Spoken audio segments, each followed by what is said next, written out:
Welcome everyone. Welcome to Drakenmemoria. So, for those of you who might be wondering what this is, well, it's Dungeons and Dragons. More precisely, a group of people playing Dungeons and Dragons. So, if this isn't what you want to watch tonight, well, too bad. We've already started, so maybe next time. Probably not, but maybe. You never know. For everyone else, if you're back from a previous session, if you've already watched the show, maybe you've never watched it live, you only watched it on YouTube or who knows, Patreon, but I'm pretty sure no one's ever watched an episode on there so far, anyway. Or if you're just new, you've heard about this from a friend, decided to check it out. You're all welcome with us, among us. I was trying to say something else than Among Us because so many people have been making fun of this few words. But nevertheless, you're all welcome. It's a pleasure to have you with us. As you can see, we are short one player. We actually are not sure what has been happening with him. He was there a few hours ago, but now he has went completely dark. So let's hope it's nothing serious. That he'll be with us later tonight. Maybe it's just a power out. No more internet. The start of the apocalypse. Who knows? So. I think that's about everything we could say about why we have a player, why we are one player short. Let's get started. First, as always, a little thank you for everyone from Chaotic Calling who has been rating us when they're playing. Otherwise, some of their player usually just visits. So, welcome. You're always welcome among our group. And for those of you who might be watching, wondering what Chaotic Calling is, it is another D&D channel. There is a link below if you're watching this live on the VOD or on YouTube. Below the window, you can find a link to their Twitch channel. So check them out. It's another D&D game. And of course, there's always the Kearney City Guild. It is another place for people looking for Dungeons and Dragons players, Dungeon Masters, other players, campaigns, one shot. And down below, it is a link to their Discord channel. So thank you to anyone who is joining us from all of them. It's always a pleasure to have you with us. And as always, I'd just like to take one moment to remind you that we are at 39 official followers. If we can just get to 50, we can actually activate subscription. That would be very nice, very fun, very interesting, especially for me. I would love to start doing this officially as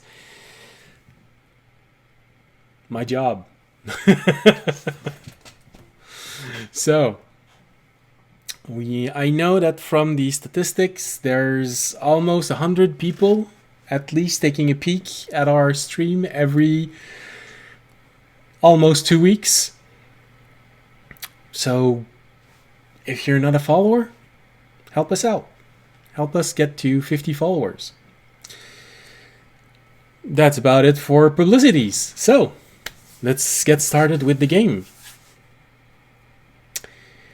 Last episode, the party finally managed to corner the beast that they were hunting. Well, they weren't actually hunting for the beast. They'd been sent to investigate strange pinkish lights, which when audience shared with Fisher and Raimi helped the group realize that, they've been dealing with extra-dimensional creatures. When they got there, they met creatures who were hunting that extra dimensional creature. They also made fun of audience for calling the lights pink lights. But after a few moments, they shared information, they devised a plan, decided that it was a good plan to work together, as the party was in a better place to withstand injuries than the small creature that they had met. So a plan was devised. Audience, Tykar, Fisher, and Remy would act as bait, while these small creatures would start a ritual which would essentially banish the creature back to its realm. So they went back to town. They managed to convince someone to part with 2 sheeps. A plan which almost completely failed, but due to careful word choosing from audience, made it so that 2 sheeps were taken as sacrificial lambs. Plan worked better than they thought. 1 sheep survived because it ran away. But no one's gonna blame a sheep for being coward, especially since the other one died.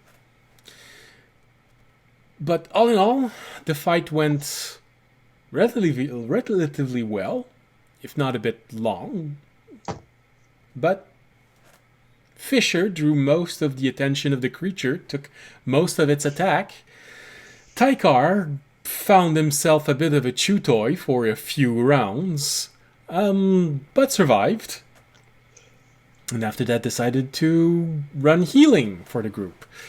And then audience, after being mostly sure that their new friends would not be torn to shreds by this creature, went to help Fisher and altogether managed to hold the beast until it was banished back to its realm. A small thank you speech was given, assurance that if they ever needed help, they could call on them, something which is bound to be a little bit more difficult than they probably realized, as they didn't give names either for their race or their people, but, they just said that you can call on them during the twilights. Apparently any twilights, not just one during the day, but between seasons, and most likely anything else that the party can think of. So, with all this, Tykar took to the air, started looking for the lost sheep, and then the group reconvened at their cart and started to make their way back to the village as soon as Tykar came back with a sheep in tow. And this is where we are right now.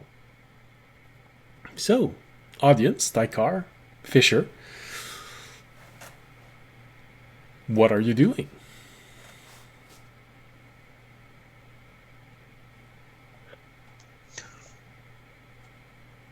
Well, the farmer's going to be happy. Ish. I mean, the sheep didn't have to die. I'm sure that's an upside, no?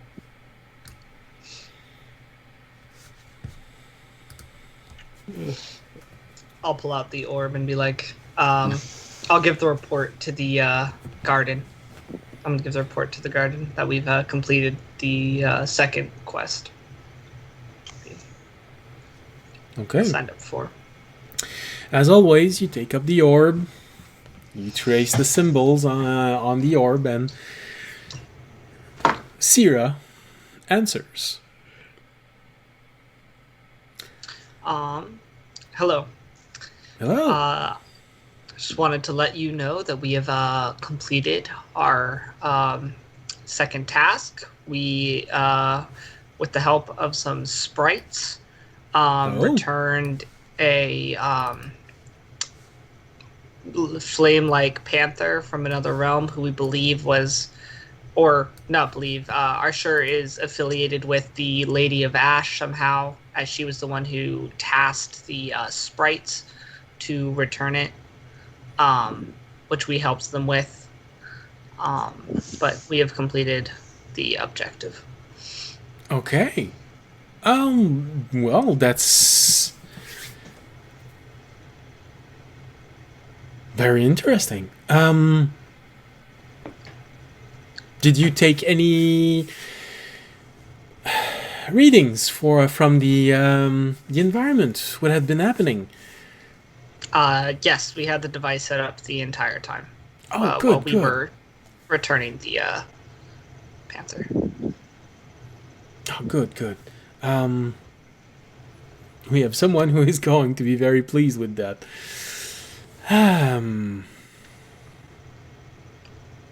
Okay. Oh, well, why don't I just transfer you to him? I'm sure he has more questions, as he probably wants to have the information that the device is stored as fast as possible. Very well. All right, so hold on. You get a few moments where it feels like there's no one on the other side of the line, but after a moment, I want to strum up some hold music. Yeah. with the lute who has one string missing and bottom is He does have damaged. another instrument. We just don't know what it is yet. Yeah. So what instrument are you gonna play with while audience is on hold?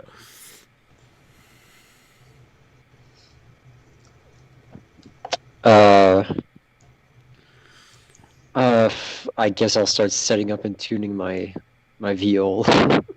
No. Because the loop is kind of sectioned at the moment. All right. So it takes a little moment, and while you're waiting on the orb, you just hear this dong dong dong dong. Tuning is a minimum of 15 minutes per string. So this is your waiting music. Dong dong. So it just sounds like a really lazy free jazz solo. Well, knowing being on hold, I'm probably on hold for 3-4 hours, so we got some time. Sounds good. Finally picks up my bow. Yeah, they pick up. Let's go. All right. Well, it only takes a few moments, 2 or 3 minutes, for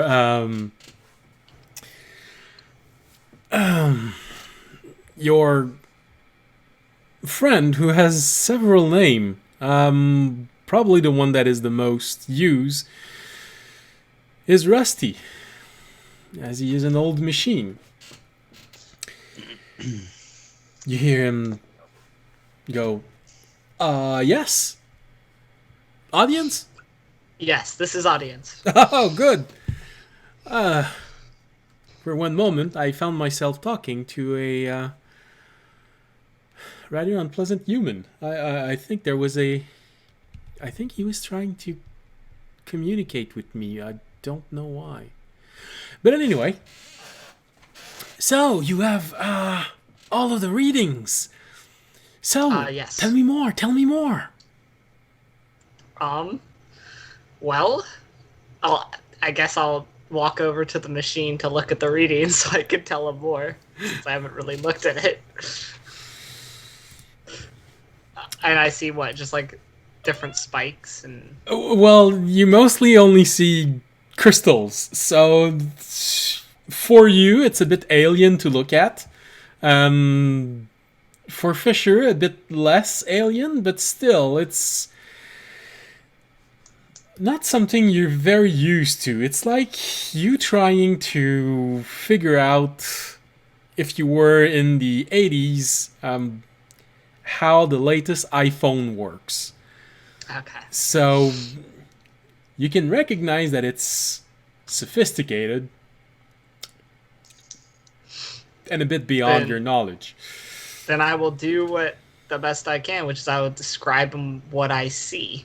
All I will right. describe to him what I see, and then looking at the readings, I'll basically describe to what I saw at the different points, All right. because that's as good as I can do. Yeah. No. All right then. I'm gonna watch him until I get watch him in amusement until I get just frustrated about him saying stuff wrong or not understanding things, and then I'll interject. Oh yeah, no, you definitely, there's definitely a few moments where you can hear audience, or rather you see that audience is struggling a bit when you just have to use the central crystal, just gently tap it once. No, that's not gentle. That's not gentle either. Yeah, that's kind of better. Then turn it 90 degrees to the left, the other left, 90 degrees, 90. You know what? The audience would actually probably be like, you know what? I'm just gonna hand you to our tech man. Here's hand it over to fishing. All right. So he explains it to you. It's just make a general Arcana roll. It's gonna be easier for you because you're Eldritch Knight, but there's still a few things which could elude you. Let's see how bad this is. That's not bad. Dirty 20. Okay. You go at this, and it's not too bad to figure out. For a moment, no, actually, it's not even an impression that you get. You listen to what he's saying and arranging the crystals, and at one point you hear Taranad go, "And now you know how I feel when I listen to all of you."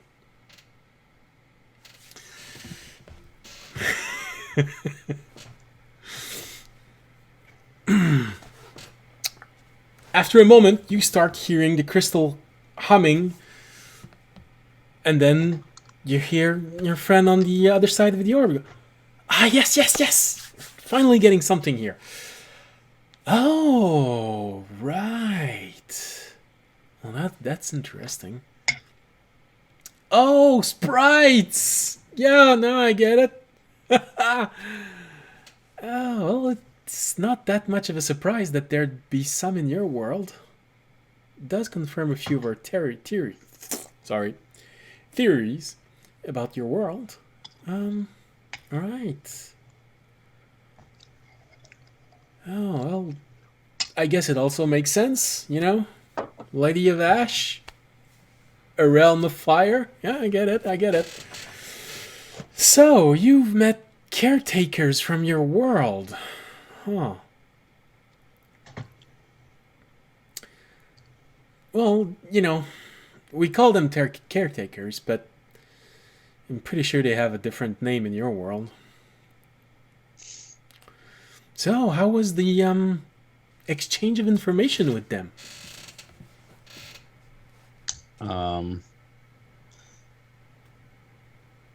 Pretty good, kind of. What do you mean, kind of? Well, I mean, they, among other things, they told us that we have now proven ourselves as friends and helpful allies, and should we want to speak with them in the future, we could get in contact with them, but they didn't give us names or anything other than find them. So, Oh, I can see where this can get a little bit awkward. But at least you have a friendly relationship with them. Did they give you any reason why they didn't want to give any names or any means to contact them for sure. Let me. I believe it was just that.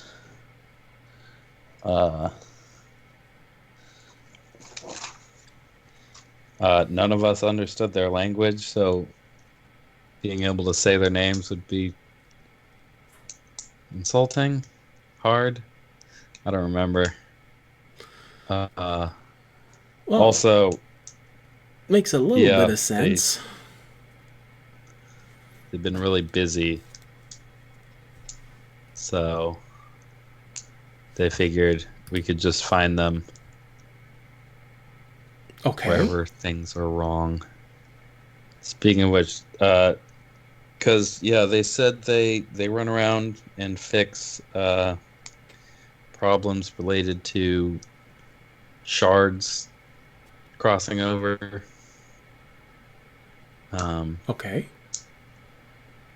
Which has started to happen a lot lately. Well, that's definitely not something that's too good. I'll lean over to Fisher, be like, mention the Time Lord too. The Time guy. Oh yeah, they also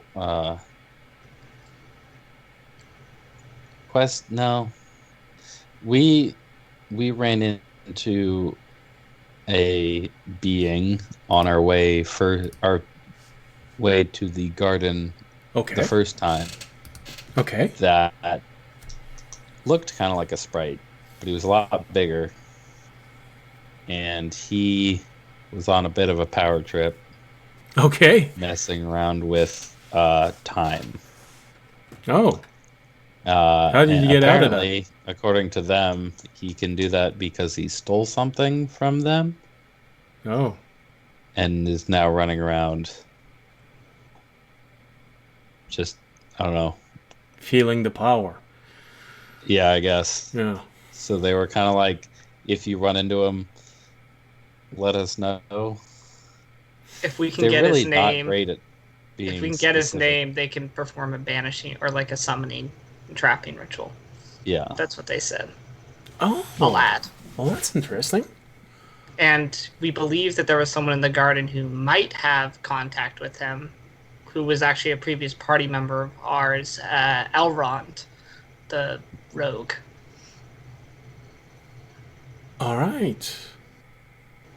Well, that's definitely something we can research on. And I can understand why didn't... Eldon, sorry. Oh, yes. Yeah, that makes more sense. He's still part of the garden, although we haven't seen him for a while now. Let's hope that the creature hasn't done anything which put him too much trouble. All right. Well, things are starting to make a little bit more sense from what you're telling me. Makes more sense that they didn't want to give you their names. If they can perform a ritual which can banish another creature simply by knowing its name, I guess they didn't want to be banished themselves.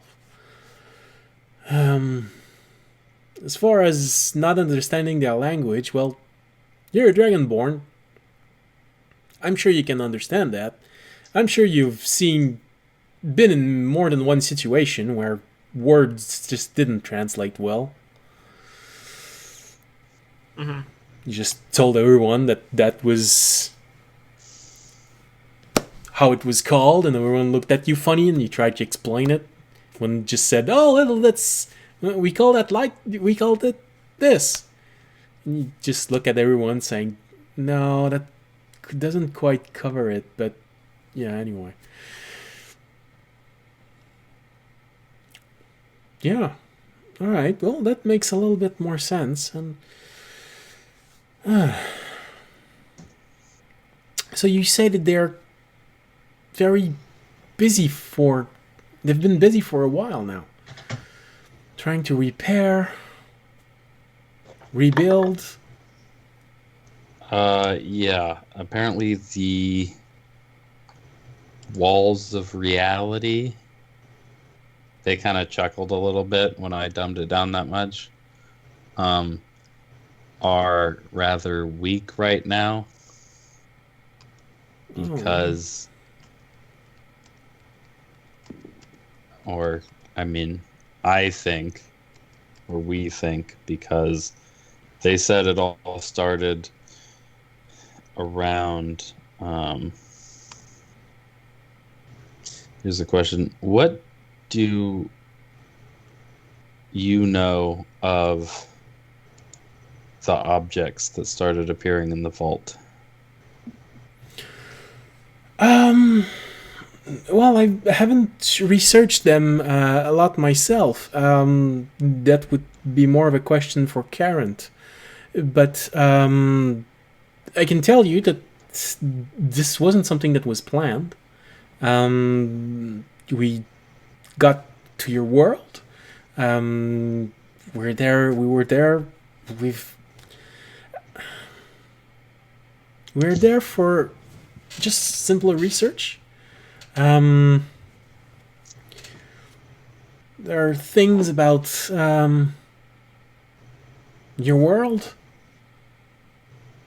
that are different, of interest for anyone who is interested in learning more about how the world works, why it works the way it works, how is it going to affect things that are to come. Mainly that's why we were there. Just watch from where we were. And then suddenly, in one of the empty room, one of those was more secured, the objects just started to appear. And a few days later, coins. We gathered, just by making few research, that most of the coins were attached to people in your world. They were beckoning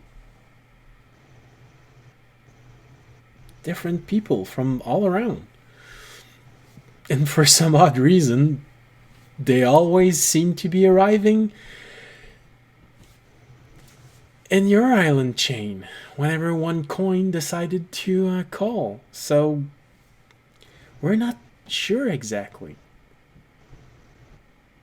This is why we keep saying every information that you get from your objects, where they're from, if they have a consciousness, ask them some questions. We're very curious about how objects from your world were able to reach out in the space between worlds to the garden.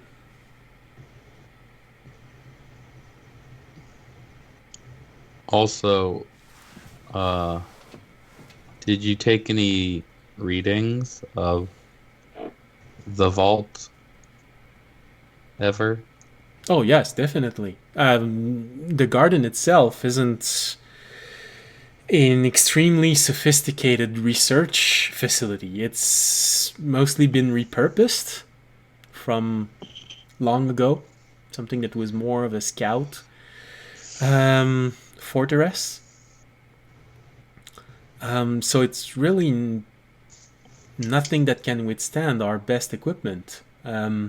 There's nothing very special about that room. It's a very fortified room. There was some involvement with a machine from our world, which could reach out, influence others,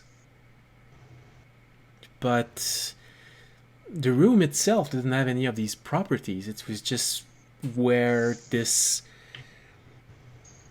emitter of this device was located in.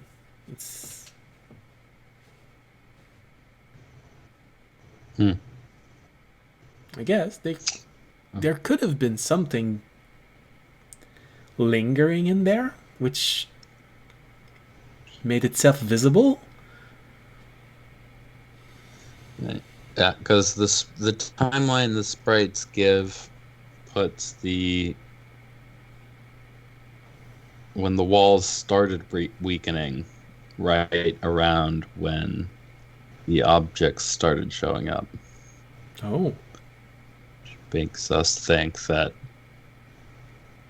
whatever made them start showing up, whatever power that was, either is what broke the walls to begin with, or either that specifically, or whatever power is behind that.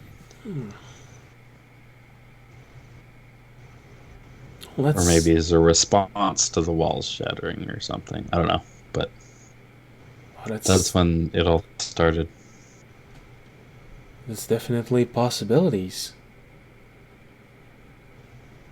I'll definitely relay all of this to Carent. He's the warden in charge of all of research. I'm pretty sure you've met him at least once if you've visited the knowledge quarter. I'll make sure he gets all of this information. I'm pretty sure Sierra's making a copy of all conversation, so we'll just ask her to send it to him also.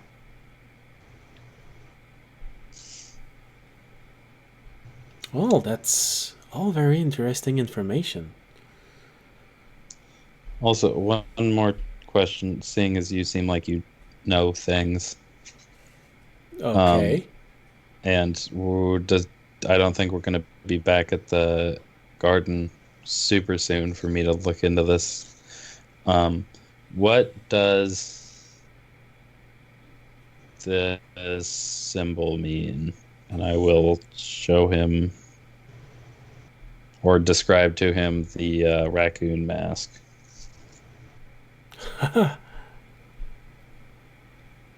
Where exactly did you find this? Why? Well, I wouldn't be asking the question if you were a permanent resident of the garden and you've never been outside of the garden. But you're only the second person to ask me this question. So I'm wondering, was it in the garden that you saw this, or traveling in your world? Yes. That's always a very fascinating answer, you know. Would you like blueberries or strawberry? Yes. And that's not always very helpful. So which one it is? Both. Oh, okay.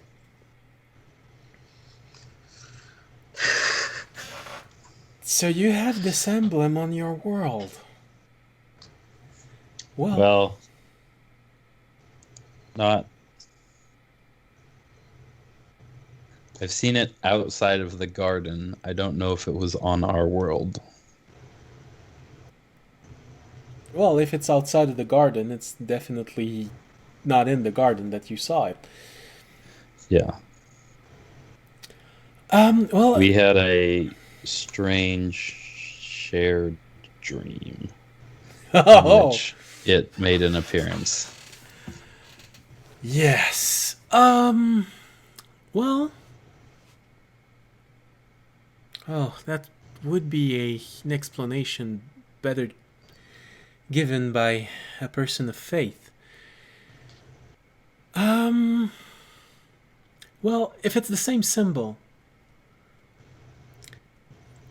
it is the symbol of a deity. Not a very known deity, mind you, but all those who follow it are very devoted to it.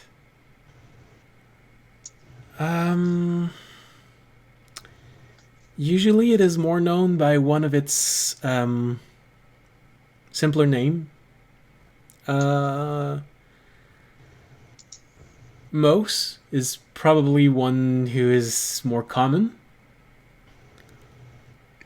Usually it's not a god that you'll find on the forefront of things. To us, he is known as the god of unsung heroes.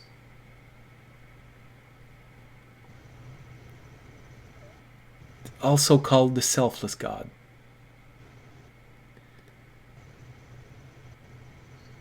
The priests following this god usually are there to help heroes emerge. They are never there to be heroes. You'll usually find one or more of their numbers in the stories of the greatest heroes. They were always there to give that little push which helped them find their way or survive a difficult moment or even sacrifice themselves so the hero could rise and help protect.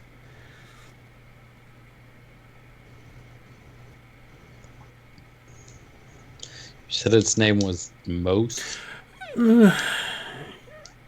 Or a name? Yeah, a name.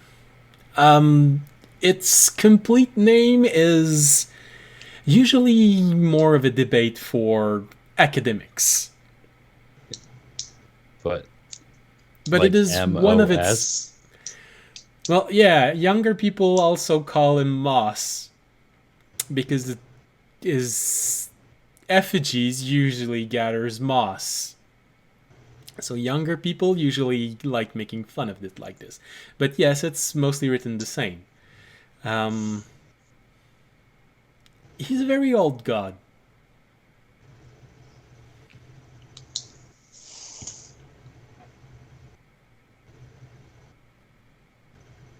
Huh.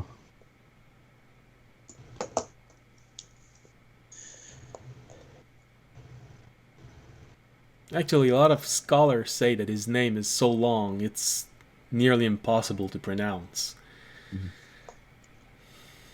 Well, yeah. In that dream,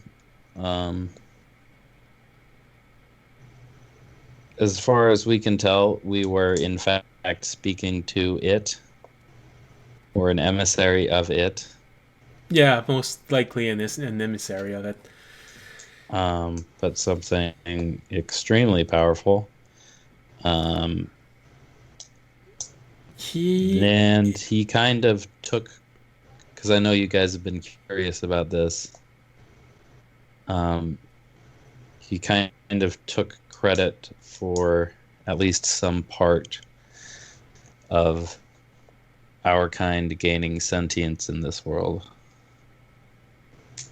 Really? Oh, that doesn't fit his usual behavior. Are you sure about this? Yeah.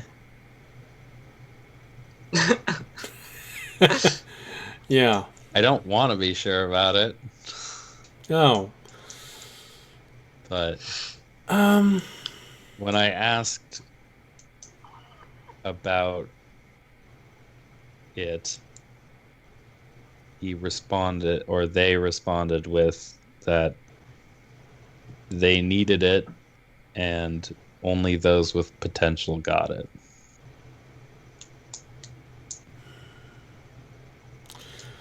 Well, I'm not dismissing the possibility, but it wouldn't fit with his motive of never being at the front of things. Only being there to help, to push heroes.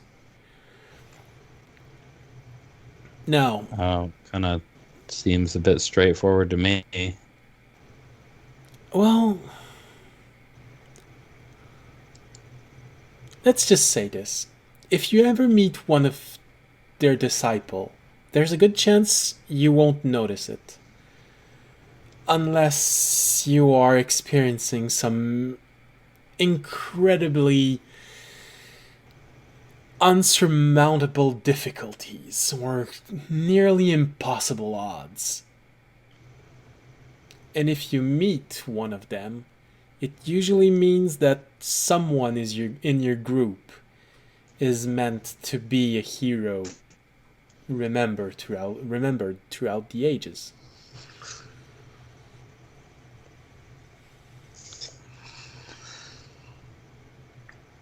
Yes, Tykar and audience, this is not a private call. You can both hear this. Nah, I was flexing. I know who I think he means. And you don't think it seems like it would be a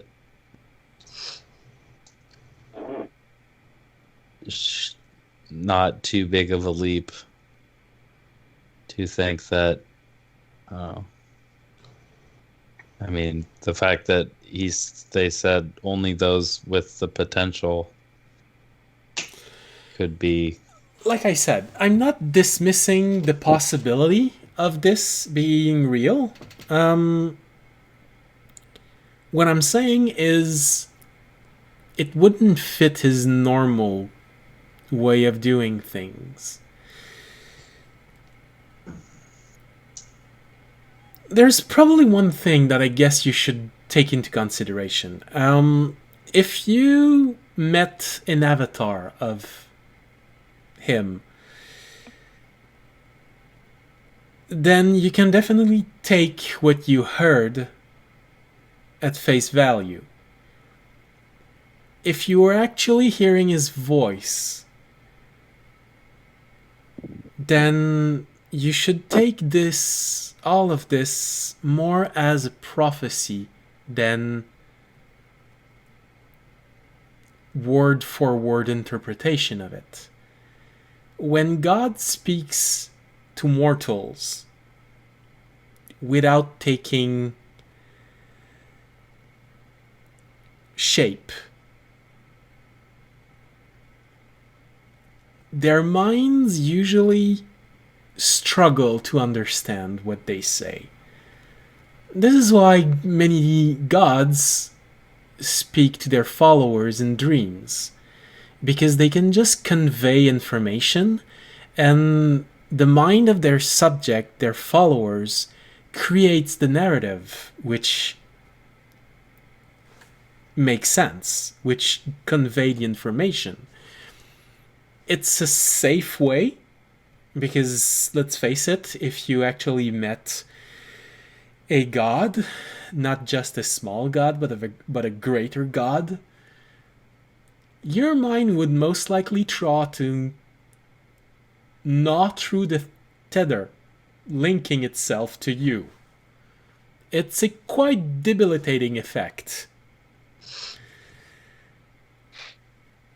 So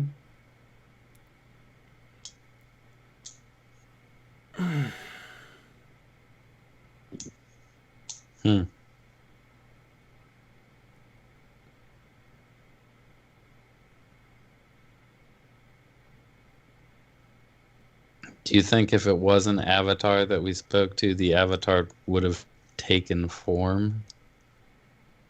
it could have. Because we were kind of just in a bit of just a fog. Well, I don't have a lot of information about what happened at that shared vision, so it's a bit hard for me to tell exactly everything that happened. If it would help, this thing was running when we had it. Running. I had it up, it was on. Oh!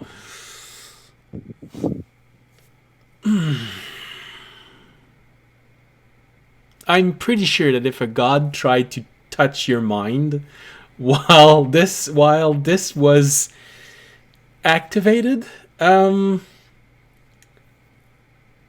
there wouldn't be much of a trace left. I'd say you might be able to see something that maybe felt like a tentacle for a brief moment, but that's a normal god. Mouse is considered to be a greater god. He most likely would have completely overwhelmed the machine if he didn't take a few precautions. You have to understand the difference in power from a normal god to a greater god is more than most mortal mind can imagine.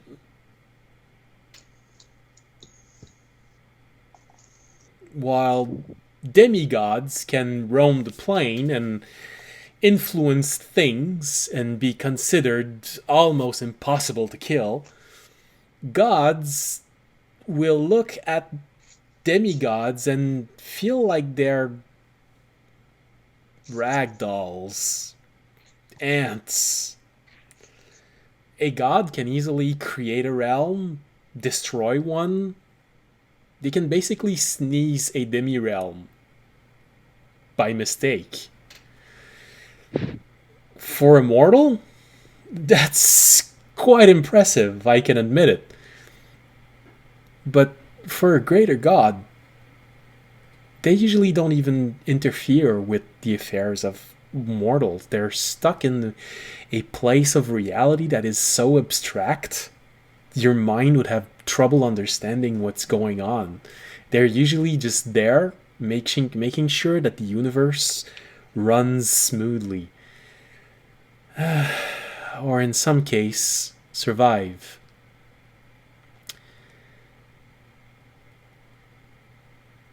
So just keep this in mind. If you think you're talking to a god, you're either talking to a demigod or an avatar of a god. Gods,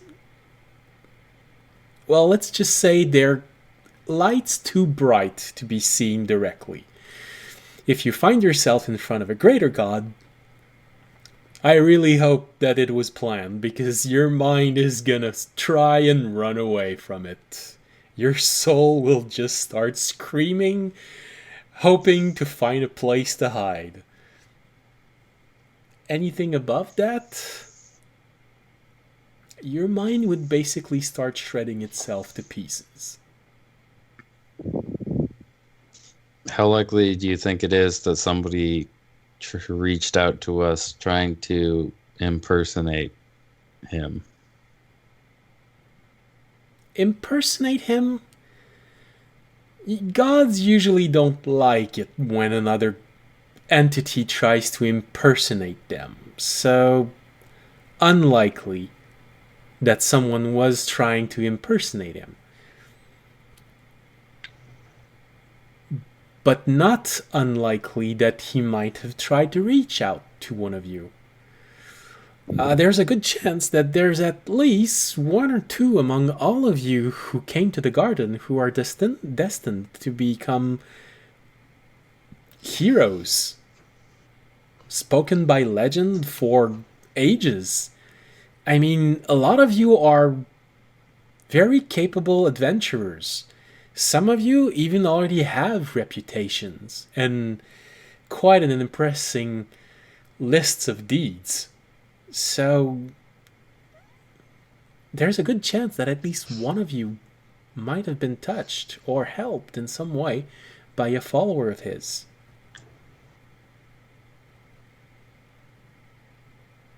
Mm-hmm.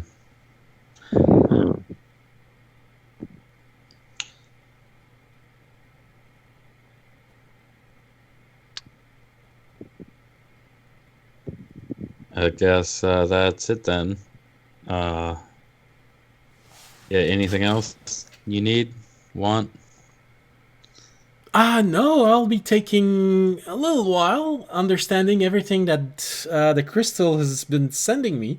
It's quite fascinating. I mean, the structure of your world, this crystal shape formation shard thing, is a bit of an odd concept, but the more information I get, the more I understand why it's the description that fits it the best. It doesn't fit it perfectly, but it certainly fits it better than most explanation I've heard so far. What? You talking about the name? No, I'm talking about the construction of it. How it's all there. Oh, I'm pretty sure you understood from other warden from the garden. There's something special about your world. It's a bit different. And a lot of you have been talking about this shard thing, about other shards orbiting your shard, and all feels like a huge party of people putting a lot of crystals in a bag and just shaking it.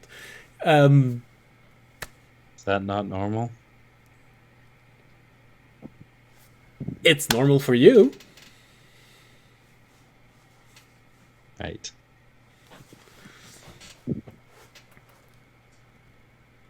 But it's definitely something very interesting. And like I said, although calling all of this shards and crystals is probably not the best way to describe it, I think it's one of the easiest way to understand it. A bit like what I was saying with your friend audience. Sometime in other languages, there are words which don't translate well.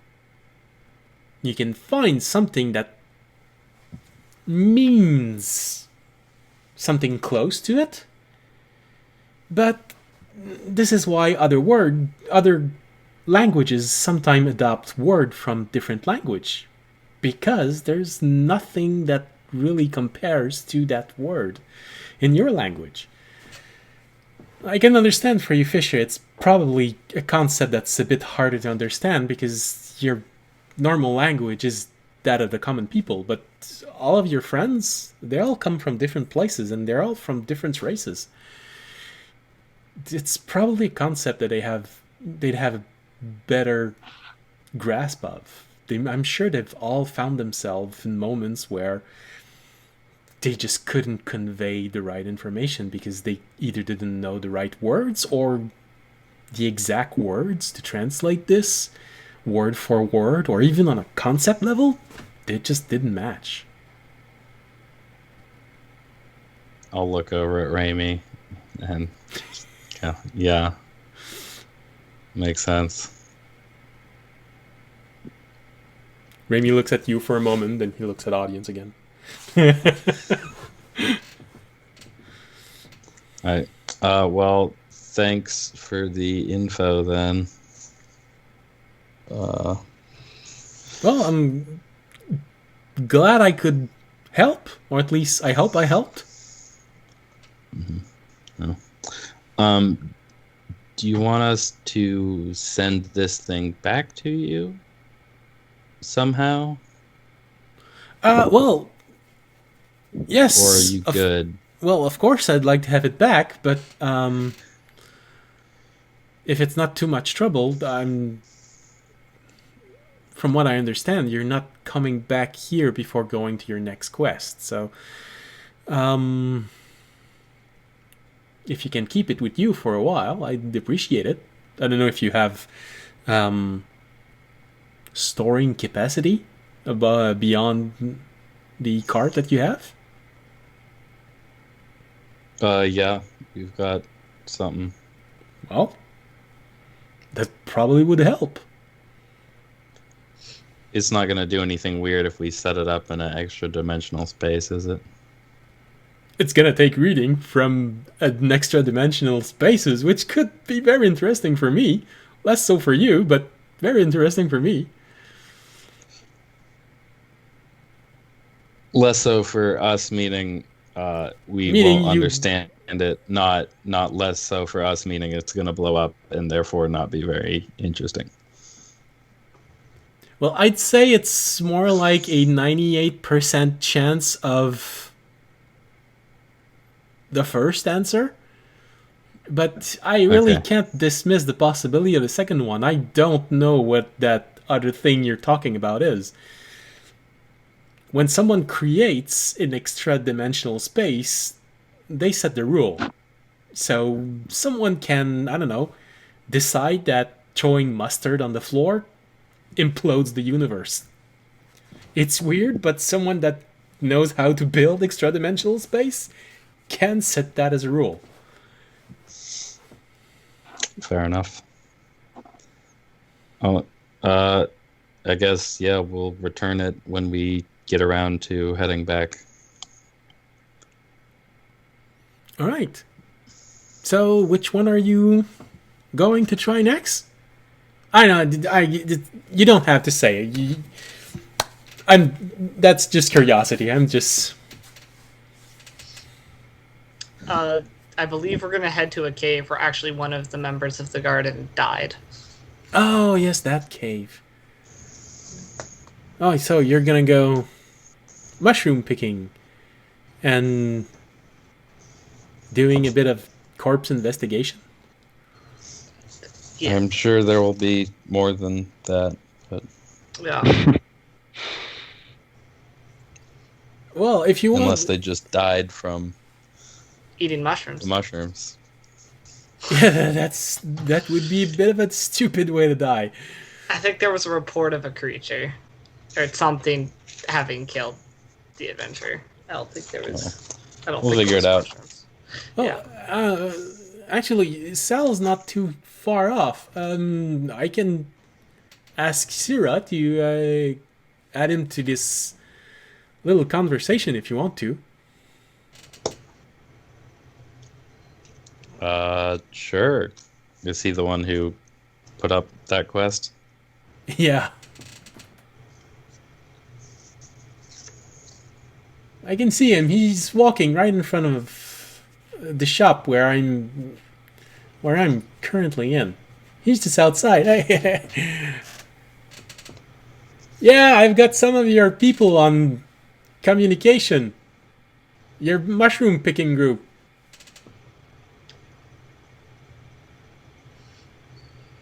Well, do you want to talk to them? Do you want to talk to him? I mean, yeah, that would be helpful. If you don't mind. Yeah, sure. Yeah, just ask. Just ask. Exactly. All right. He's gonna be there in a moment. Then you hear him.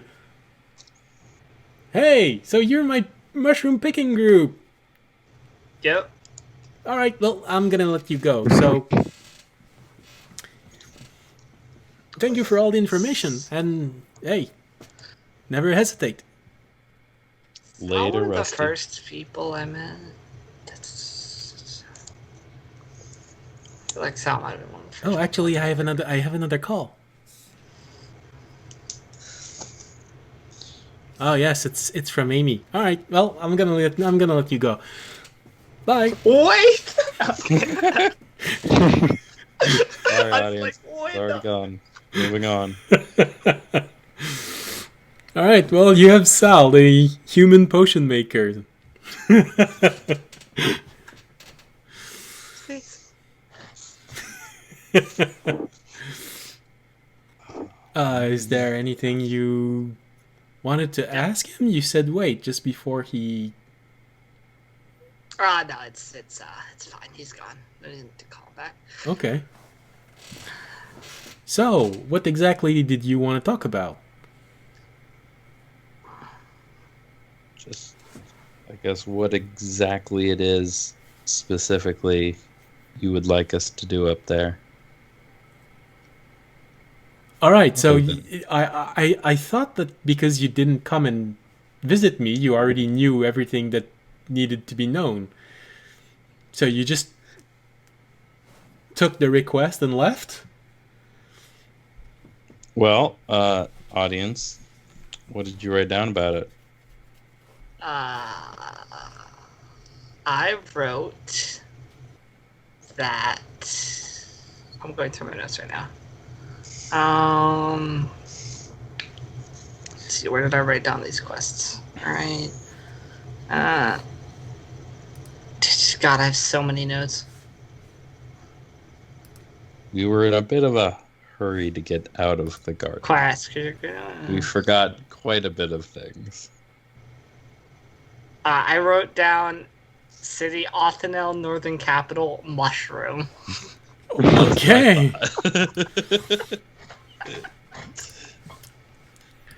Well, All I at have least is cave fungus, so. at least you didn't write something that was inaccurate. Okay. So I don't know if you have a map. We do have Yes. Okay. I do have a. There's a road leaving Ottenel. It's going almost directly north. There's a small village there. From that point, if you just go slightly northeast, you'll find caves there. I've been told that in Estrin, this is one of the only place where you can get certain types of fungus, mostly mushroom, but also a little bit of moss. It's sort of an odd shape, not shape, color, sort of a yellowish color. And the mushrooms, well, they look like morel mushrooms. I don't know if you know what those mushrooms look like. I rolled a 14 on my nature check. Do I know what those mushrooms look like? Vaguely.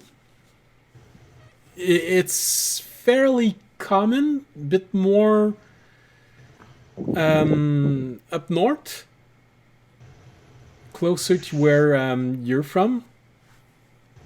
You didn't know that there were any of these types of mushroom in Estrin, and you didn't know that these things could grow in caves, but you have an idea of what this mushroom can look like.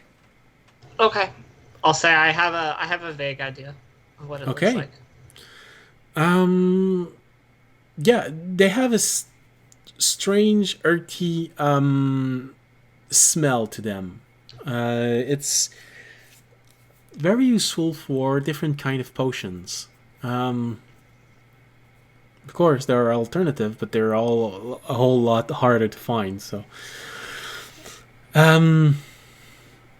that's mostly what I've asked to find in there. Like you said, you should be worried. There was an attack, and no one can really say what happened. All that they keep saying is that there was something flailing about, striking at everyone, but it was from the shadows, so... But it was large, and that's what they said. Well, luckily we have dealt with many large creatures before. Okay. We are great at diplomacy, in fact, with large creatures. Oh. Oh, that's interesting. I'd be interested to hear that and that story.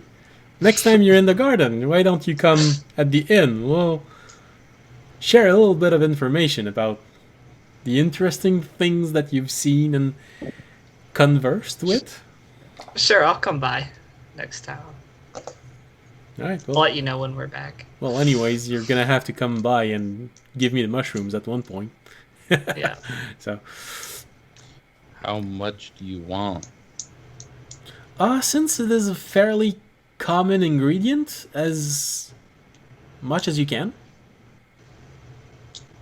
Well, we can Alright. gather quite a bit. So, again, we have extra dimensional storage now. So, Well, that's good. This, are there any special instructions about how we should handle them?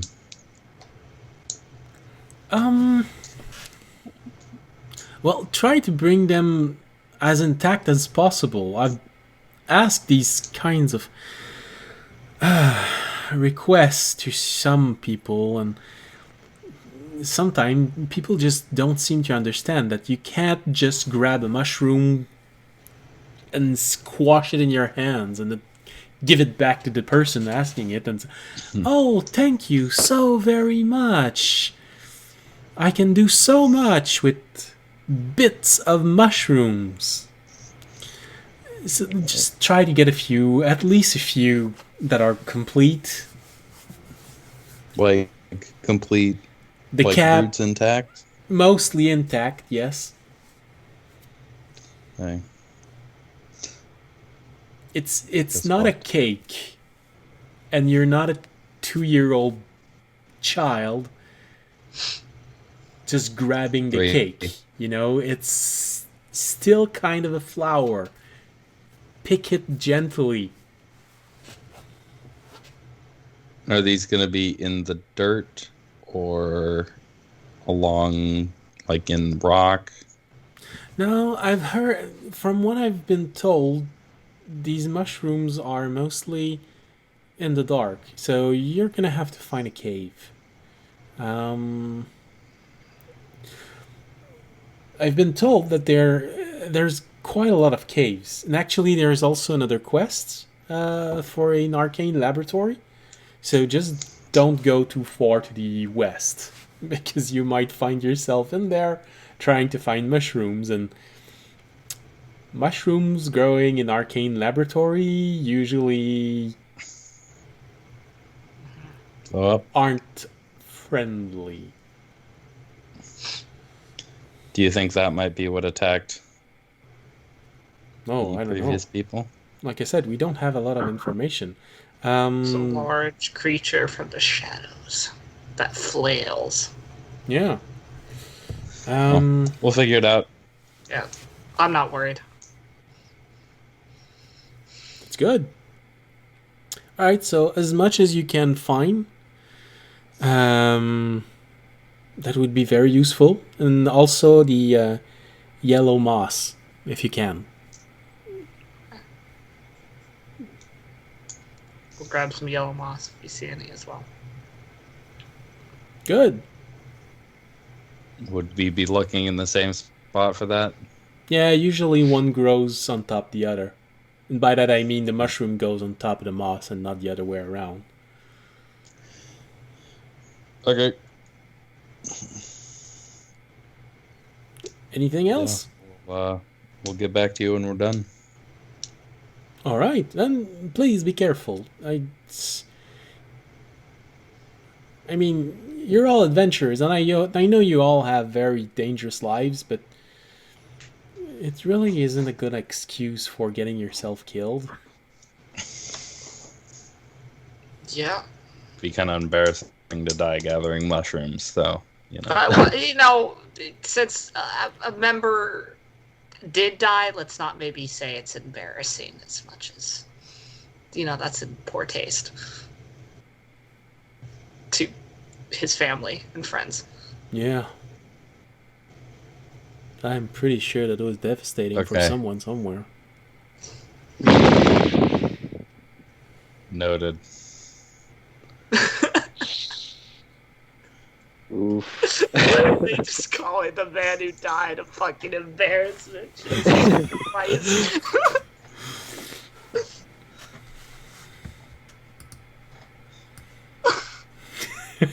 And then I will hang up All right. awkwardly on that note.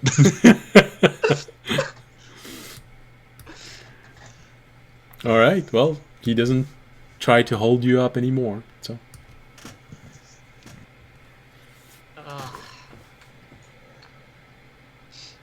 Well then, should we start heading out? Yeah. I mean, we might as well head back, drop off the sheep, let the people know that the problem's over. I don't know what time it is. It's like Probably- 11 Yeah, it's like in the morning, morning. right? It's not late. Something like that, between 11 and noon. Yeah. Mhm. We can probably just get on the road and just start traveling after we. Okay, All right. cool. You all settle in, and you start your way back to the village.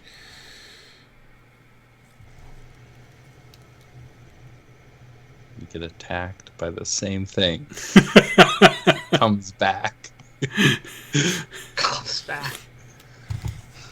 Listen, if it The comes Lady back, Vash went to answer the door and he snuck out.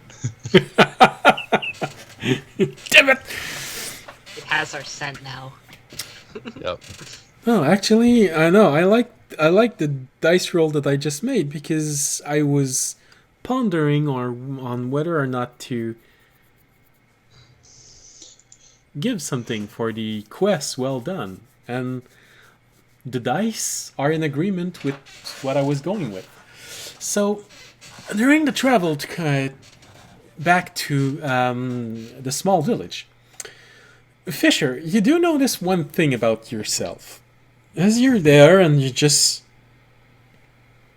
looking at these few injuries that you have, trying to spit shine the scuff marks on your armor. I don't know. You do notice that there's quite a bit of Fiddling with. I don't shine it. There's zero effort putting into getting it shiny. and you don't have spit, so Yep. so you realize that there seems to be some sort of red dust all over you.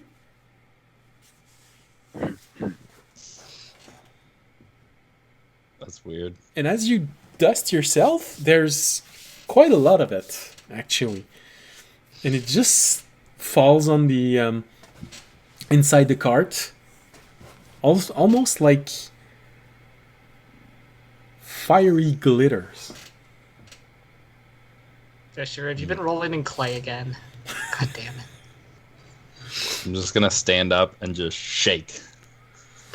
Like I said, there's quite a lot of it. And it just falls to ground. It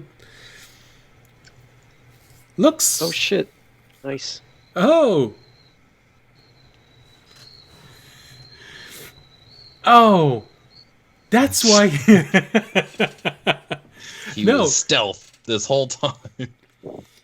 But You heard the word shiny. glitter. exactly, you Yeah. can't imagine just how well placed your arrival is, because I just said that Fisher is realizing that there's some sort of shiny dust glitter on him.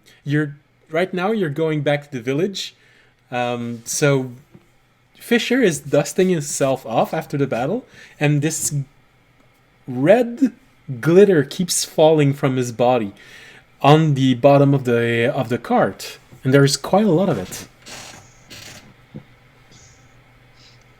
I'll look at Fisher. I'll be like, "Is this normal for you?" Yeah, I'm shedding. This happens every once in a while. I will roll insight. I rolled an 8. There's a Hey, there's a small doubt. 15 deception. Let's go. I believe you. There is a tiny glimmer of doubt in your mind, but hey, he looks really honest. I mean, I'll be like, okay. he has this poker face also. There's not so- a lot to read. Yeah. I'll be like, I didn't know constructs did that. Yeah, it must have been brought on by wrestling with that thing made of fire. And I will, like, flick some at him.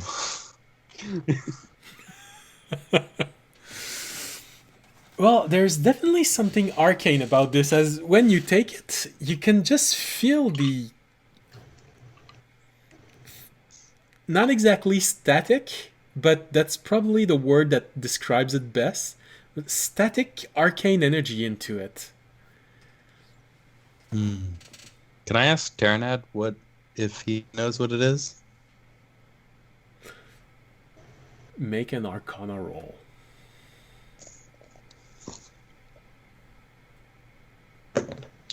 Raimi is looking at you uncomfortably close. at this. Just with my Arcana Yeah, bonus. since you're not 16. 16. All right. Yeah, he does give you a little bit of insight, and it's not exactly that you didn't know this, but when he starts talking about it, you sort of realize, yeah, I've heard about this. He says, well, this looks a bit like shard dust. Oh. Was it contagious? You can't hear this. Ah, Correct. can't make that joke. If I'm not mistaken, Hope not. I flicked a bunch at you. you see audience just taste a little bit hot. Tasty. Fire flakes. Well, that actually wouldn't be that far off. You hear Terranite go, you'd have to make some research or allow me to connect back to my arcane knowledge to be sure, but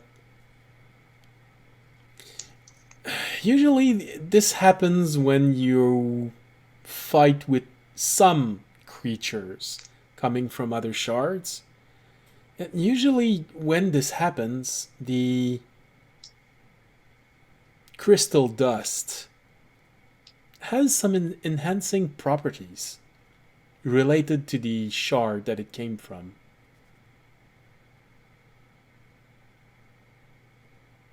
So it can be used like Yeah, definitely. material component? Like I said, I'm having trouble connecting to all this information because I can only connect to part of the knowledge that I have in any given moment. But yeah, I think it's something like that. You can just use it to enhance Fair enough. when you're casting.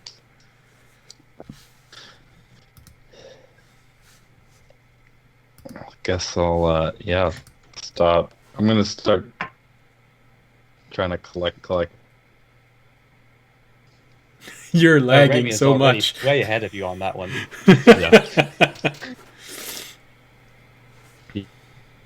Yeah, hey Rami, can I have some help collecting all this glitter, shiny stuff? He's already magically like found a little brush and dustpan and Just looks up from the floor. Starts piling it into a small mount, and it's Oh, so should I stop eating it then? Yeah. you know, if it burns and when it comes in, it's gonna burn when it comes out.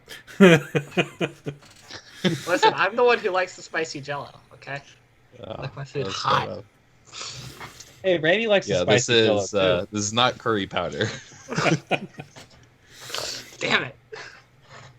So it really looks like a fine, almost sand, red sand. And it's easy to just pile in, and if you start just putting it in some sort of container, I don't know if you have a pouch or something that you can use as a pouch, maybe a piece of cloth that you can just tear off and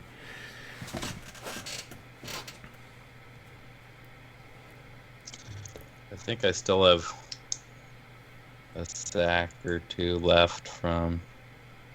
Yeah, I'll just use one of the unused sacks from the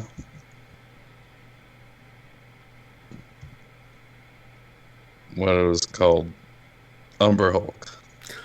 Yeah. Well, it's a bit big for what you... That's all I got. I'll make Yes. it smaller. All right. I've got a dagger. I'll do some work. So, you manage to just pile it all up in a small amount of dust, and it feels like you have maybe 5 or 6 handful of it in total.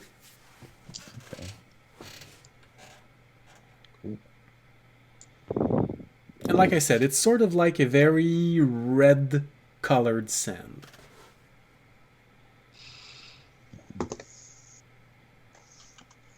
I like to think that as it has collected a little, maybe it collected like while they were trying to collect it together, maybe a little bit like got onto Raimi's talons, and he's just kind of like admiring them, just like not wanting to clean it off. Now, you probably use some of your feathers to just pile it in, you know? A feather duster, quite literally. Oh, definitely. As you just pile it on, maybe 1 or 2 grain of it got stuck inside of this talon-like hand that you have and sort of glitters slightly. I think we effectively just gave this bird nail polish.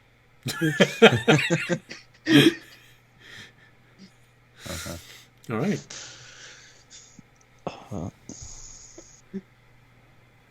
So, Can I? Yep. If I like hold it up to the equipment, does it do anything? Well, you'd have to restart the whole I'd thing. have to I'd have to start it up. Never mind.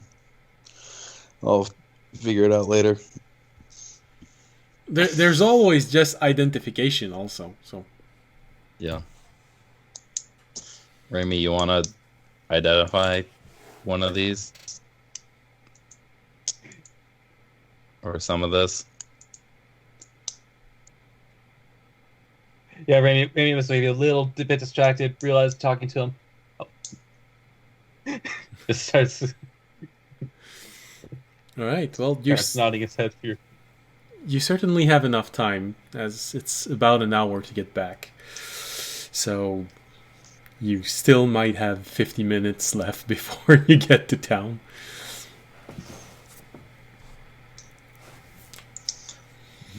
So you set up your things, you open your book, and you start ritually casting Identify on the dust. And I'll add it to D&D Beyond after the game, as it is a reward for how well you have performed in this.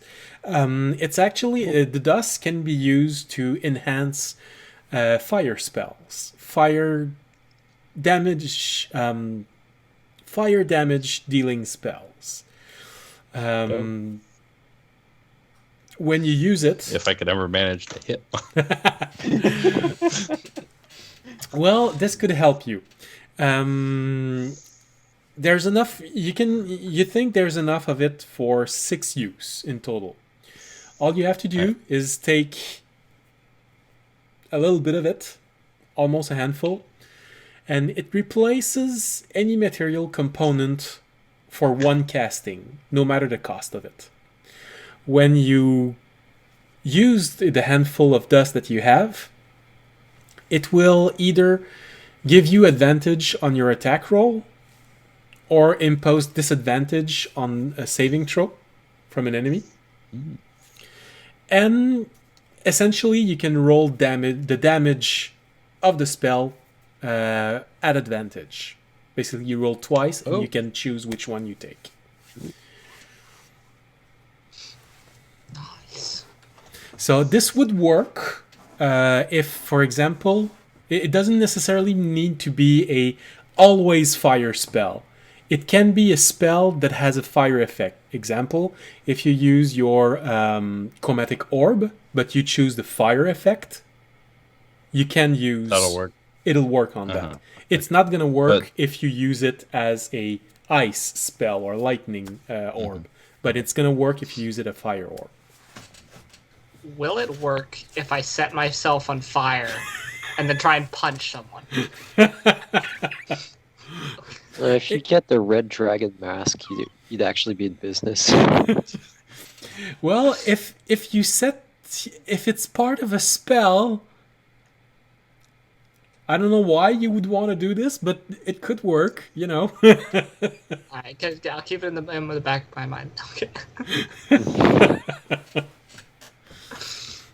Does the spell have to have a material component? No. Okay. Cool. Oh man, heat metal would be so mean with this. Yep. So at least as far as Raimi just trying to communicate to Fisher Those ideas. this information.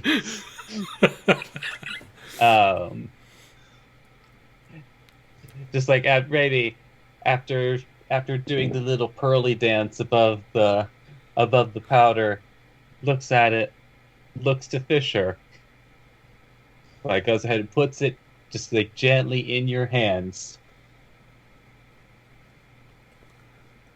points to him, and then just like minor illusions, a huge explosion, fiery explosion. Are you telling me this blows up, or I can use this to make other things blow up better? Like he holds up 2 talons. Well,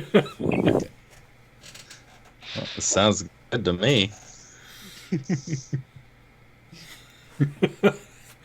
Cool. Although I am curious, just because of like how this has worked out in many situations, like how did audience interpret this? I don't know need if to know audience was this. paying that much attention, but if you want my roll for it, I rolled a nat 1, so probably not well. Dude, I just shed magical dust that I don't know what it does. Yeah, I already believe Fisher shed magical dust, so when he shows boom, now I'm like worried that Fisher's gonna blow up, probably. I'm like, Fisher, are you a bomb man? That's why we are built. That's why we don't breathe. Because then, if we did, I might sneeze, and then, yeah, I would explode. With my nat 1, I believe you. Audience, I can't help but to imagine audience think about this and seeing Fisher in his mind go. Well, I only rolled a 7 on that deception, so nobody else believes me. You see audience look at you. Wow, Taikar and Remy are both holding back a hysterical laugh.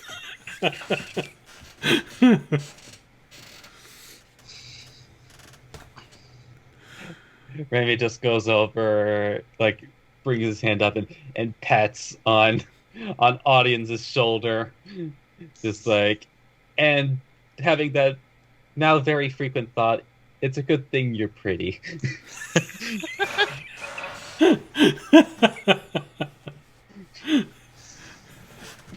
He said that to you before. I know.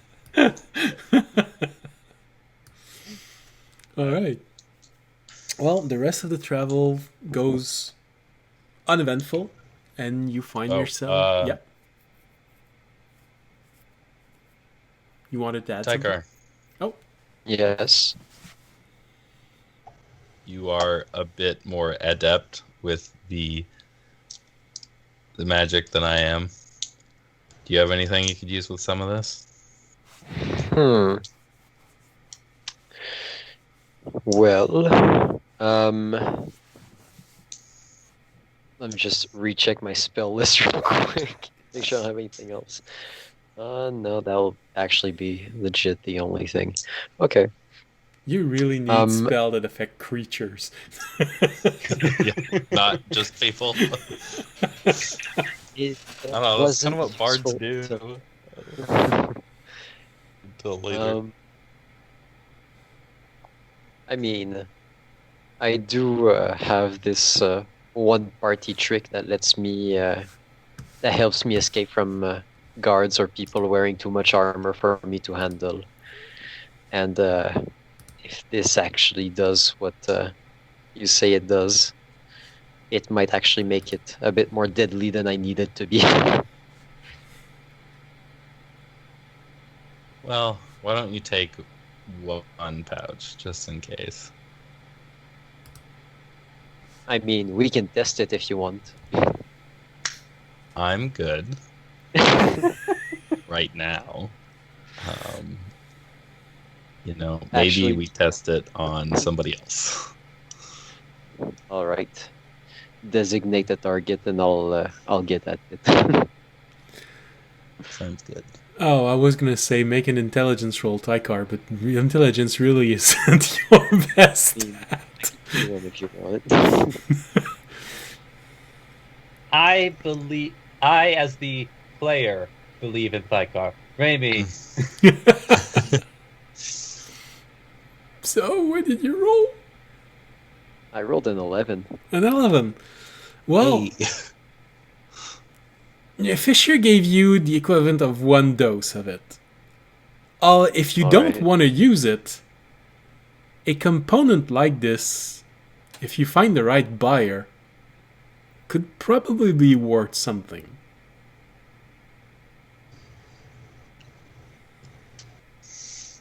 Alright, I'll just put my equipment in my pouch It's of like Red getting a Boom. present and turning around and returning it for a gift card. I mean, you basically, it's like giving someone boots. Like someone like me boots. Like, yeah, they're great, but, like you this, know.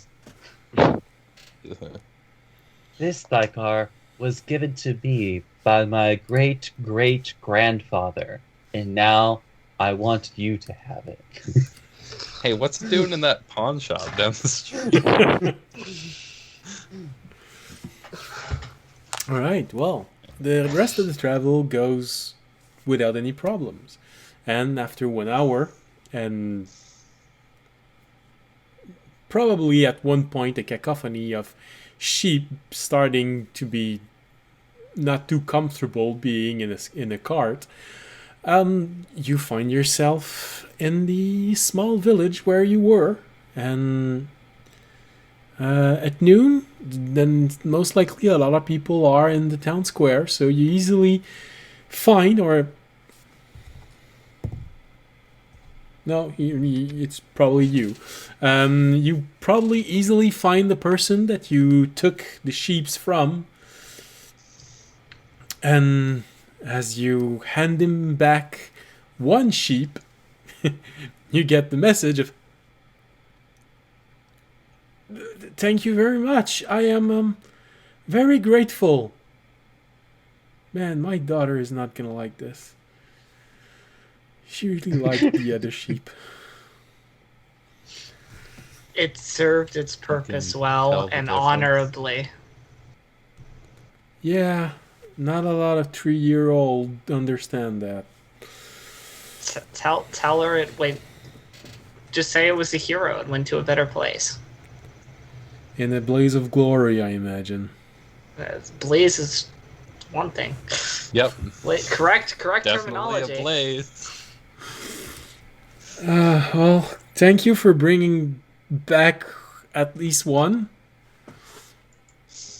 I guess we're very grateful that no other sheep will be injured, and I'm pretty sure the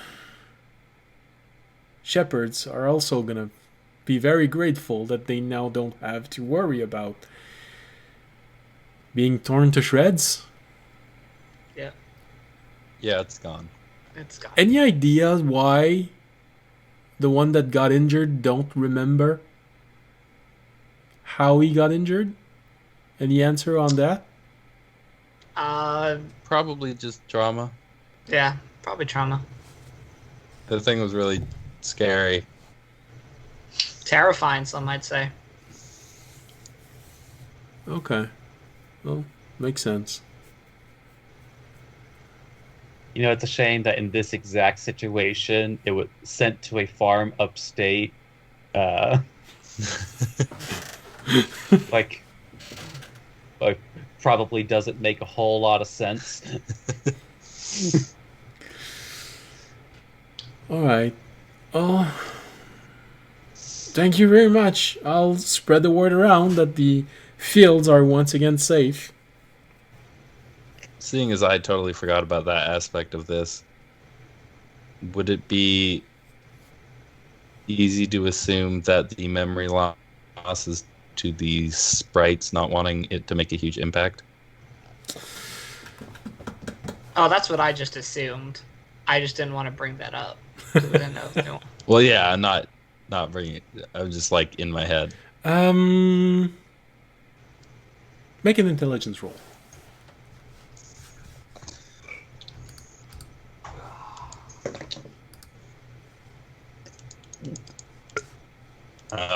7. Straight intelligence, right? Yeah, for memory. Yeah, 7. Well, it's a bit hard to tell.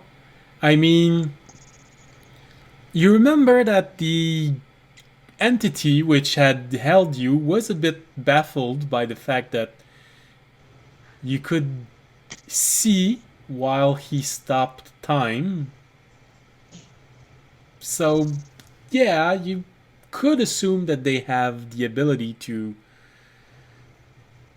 rewrite memories, but with a 7, that's as good as your deduction will get. Hey.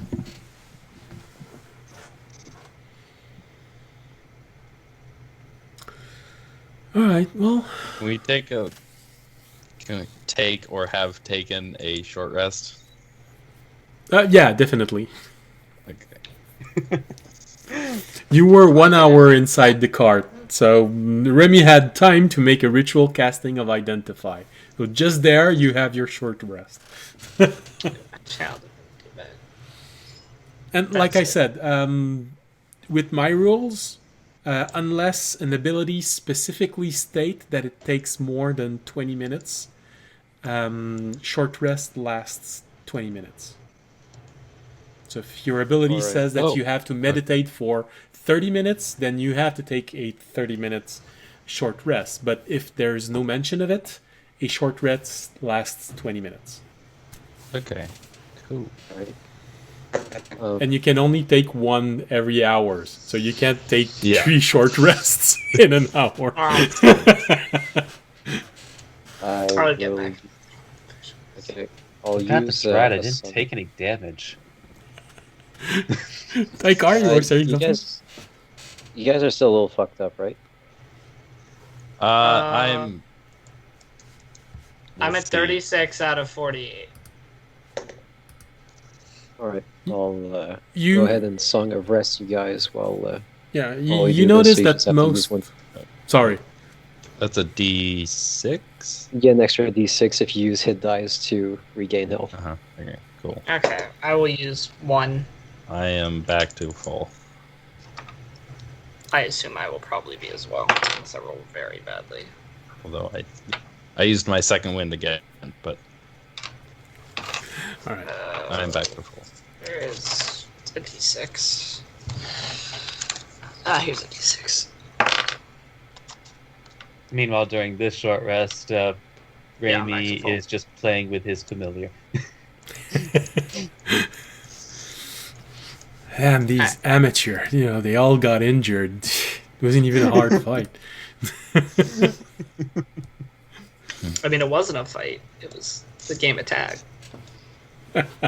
I was in a wrestling match with a With a giant ball of cat. fire.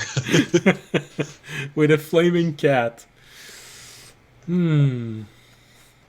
As you see Ravi playing with a cat familiar, you immediately start getting PTSD. I didn't. I went. You did take I a went bit of below damage, but it wasn't At some point. traumatizing. I mean, and No, just I every time you see underestimate. Go ahead. I was just like every time you see the cat just kind of like bopping its paw at Rainy. Flashback. Just a little giant paw flinch. like pop. Me getting swatted out of the air by a big ass cat. Yeah. It's like, hey, a fucking 20-foot cat can't jump 30 feet in the air, right? Yeah. Actually, yeah, thinking about it, you're 100% correct, Lycar. You should be the one with PTSD of seeing this. You're the one whose legs got shredded to pieces. All right. Well, since Although now that I think about it, yeah, now that I think about it, since you're here while the familiar is out, would you like to roll a history for what happened a few days ago? Me? A history check? Okay, that's intelligence. Let's go. Well, that's a 2, my guy. oh, nice gap. Yeah, it's like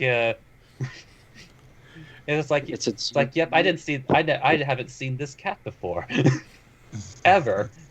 I mean, Not- cats in the countryside aren't that uncommon. Probably just found one. He has a bell, so it probably belongs to someone, and he's a thief. He probably stole it from Yeah, someone. he probably stole a cat.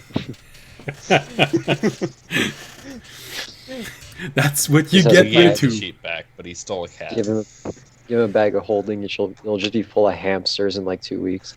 You just have 2 hamsters in there, and for some reason, there's an army of them in the bag now.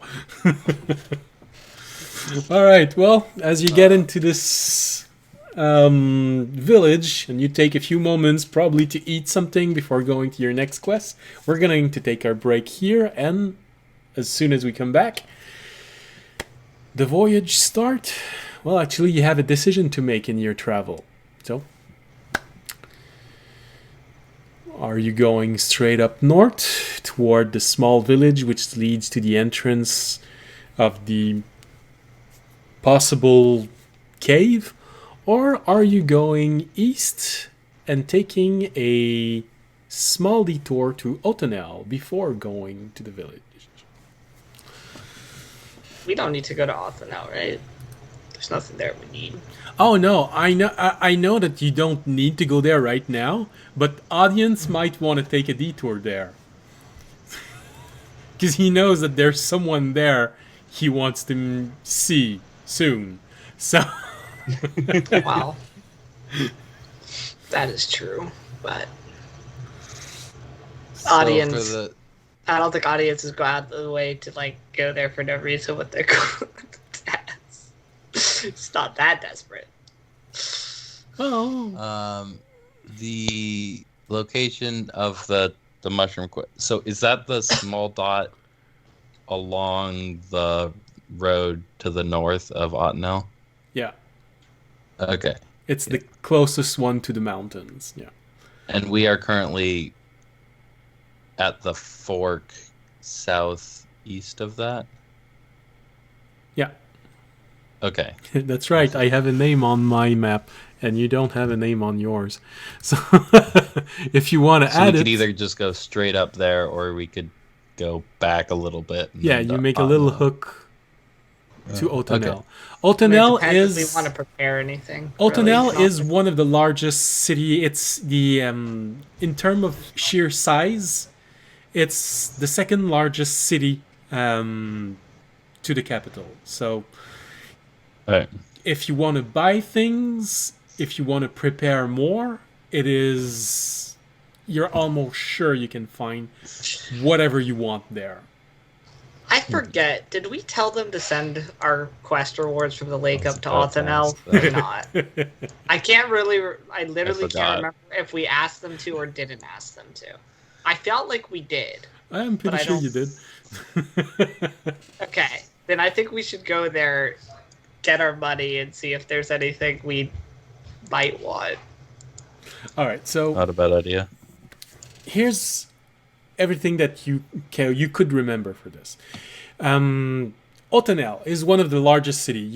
Yes, you did say to send reward to Othanel for completing your previous quests. Othanel is the commercial center, the commercial heart of the island of Estrin. So you can you can find things there. Audience, you know that there's a very good chance that Ami Ali is going to be in that city. Fisher, you know that Civ might be in and- that city. And Iselina? Yes. But I'm mentioning Civ because he's part Yeah. of your research. And Selena isn't part of your research. Yeah. So Yeah. I don't even remember who Civ and Iselina are right at the moment, so better. I'm completely blanking on who that even is. We took their cart to the garden. Ah. he's the That was a long second time blade ago. master Yes. you met. Oh no, right. I would probably remember him then because I thought he was cool. Yeah. I don't remember. I remember people who I think are cool. All right. So, Nice. and for the last quest that you have, going inside an arcane laboratory, there is most likely things you can buy in Othanel to help you with such a challenge. Mm-hmm. So, Fair. and Tykar, of course, you know that there is a lot of friends right now in that city. And In with a nice room. It's the only city you are familiar with. It's the unofficial location for the Thykar fan club at the moment. And Remy, although you don't know personally Othanel, the fact that it is the commercial heart of Estrin, you have most likely at least heard of it. At least it has drawn your attention because, like I said, it is the commercial heart of the entire island. Yes, that's precisely his interest in the city for its local economy. All right, so we're gonna take our We get break. totally sidetracked when we all get arrested and kicked out. We're gonna take our break while the party decides where they're going to go first. And we'll see you back in 10 minutes. Bye.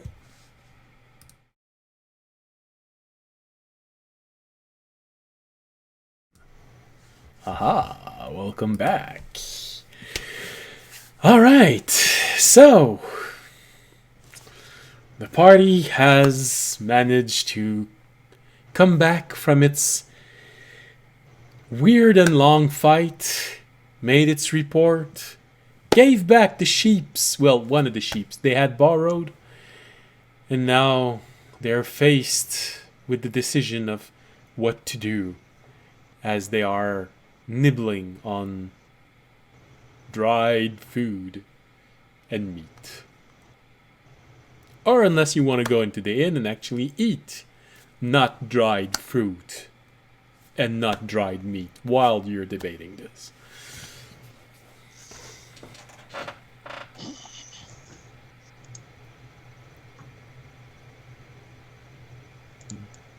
I'm not eating anything.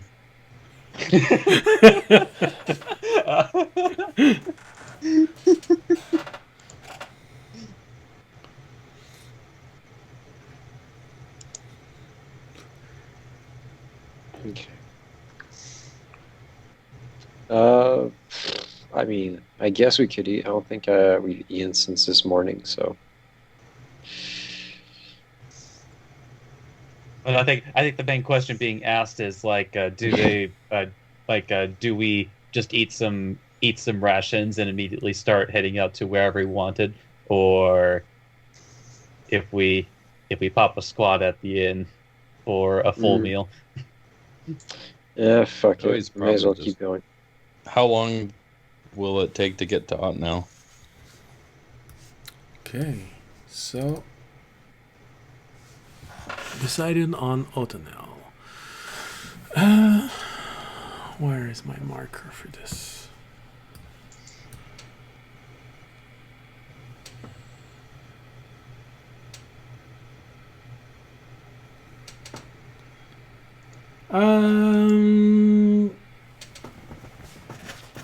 About 6 hours.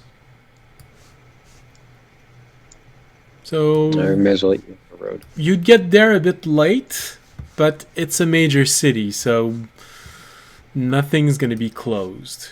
You'd easily be able to find a place to rest.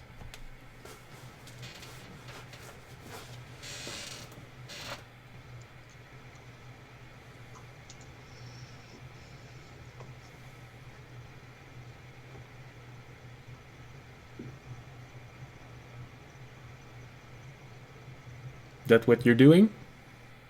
Yes. All right.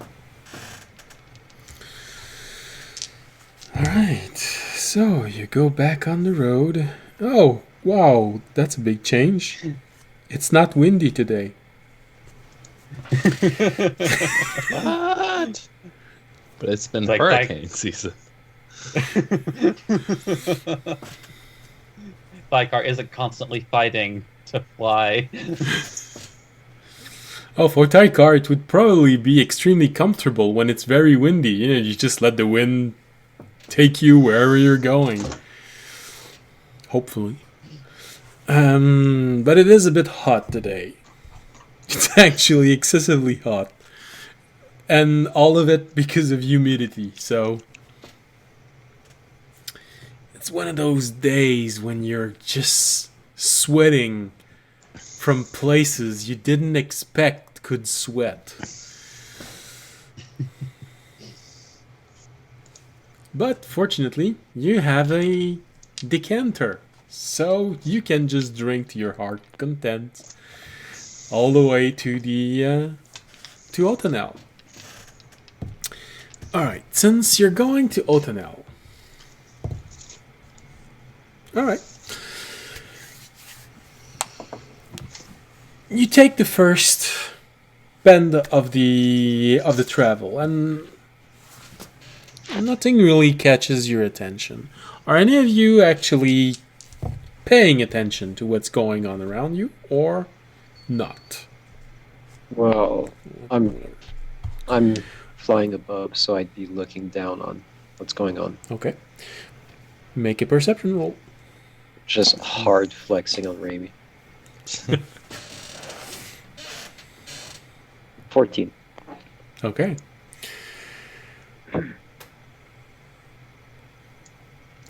So, nothing really seems to catch your attention. And for the first, I'd say 3 hours of travel, it's a pretty dull travel. Of course, you're nearing one of the major cities, so you see more and more travelers and merchant caravan, and especially since you're taking this small detour that leads to Otanel, you do reconnect with the commercial road, meaning that you start encountering caravans, sometimes just one person, sometimes a small group of person. So close to such a big city, it's easy to see that they're there to sell their wares and things like that. After the third hour, where you start literally going up toward Otanel, this is where you start getting the real feeling of being close to such a large city, and also the only city with a skyport. Because as the hours go by, first hour, then the second hour comes, and halfway through it, you start seeing one large ship making its way in the sky, slowly drifting toward Otanel. This one is a very large one. Looks slightly ominous, but it's not stopping for you at all. Just keeps gliding in the sky. This one, you don't see any balloons or rotors, so it's most likely something completely held in the sky by magic. It only takes maybe another 10 minutes before you start seeing another one arrive. This one comes a bit more from the west, and it's a very light one. There is a large balloon on top of it, and it's gliding toward Otanel. And when you reach the last maybe half an hour, you see this large, almost the size of a small village, construction just floating in the sky and slowly going toward this floating point in the sky where you see a lot of ship docked in what looks like a dock, flying, maybe floating actually, maybe 2,000 feet in the air. There's maybe right now 12, between 10 and 15 ships docked at this floating structure, including this large one that just arrived, that doesn't look like a ship at all. It just looks like a large floating structure. On the ground, you do see that it is a very large city with multiple tiers. From the ground, you can easily see one that is very high up. And you notice that the city itself is on a low plateau. So it's maybe, the plateau itself is maybe 20 or 30 feet off the ground. There's a little dirt ramp leading up to it. But the city is very large. It has 4 tiers. The one completely at the top is where you can see the castle and the keep. And there are quite a few large towers all around it. So there might even be a very impressive magical presence in this city. It's a bit hard to tell about the other 3 tiers, because from the outside, most of what you can see are the walls.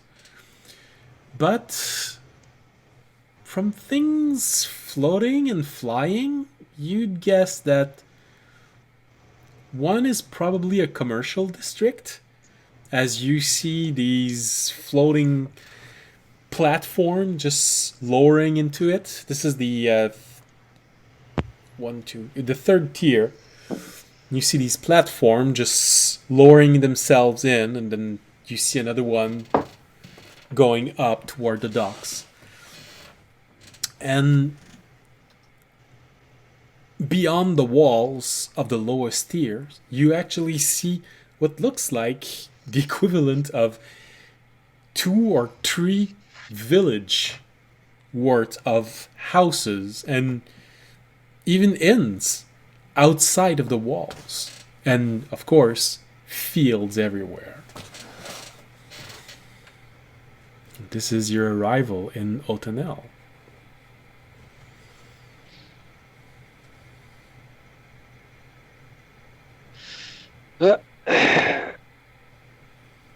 Thykar looks at the ship. Another one. Just thoroughly unimpressed, just like, yeah, that's cool, I guess. When you're as fucking amazing as I am, nothing really amazes you anymore. Meanwhile, tens of feet below you, literally every time that an airship goes by, Raimi is kind of like tugging on Audience's clothes, and he's pointing it up at it. Audience, I mean, I've been to the Dragonborn capital before, so I'm not like as impressed. But I'm like, it's cool. It's a big city. It's been a while since I've been in a city this big. Yeah, definitely. You spend a lot of time at sea, and it's been quite a while since you've seen floating and flying ships. Audience is keeping his eyes a little bit lower though, since he's looking for other things.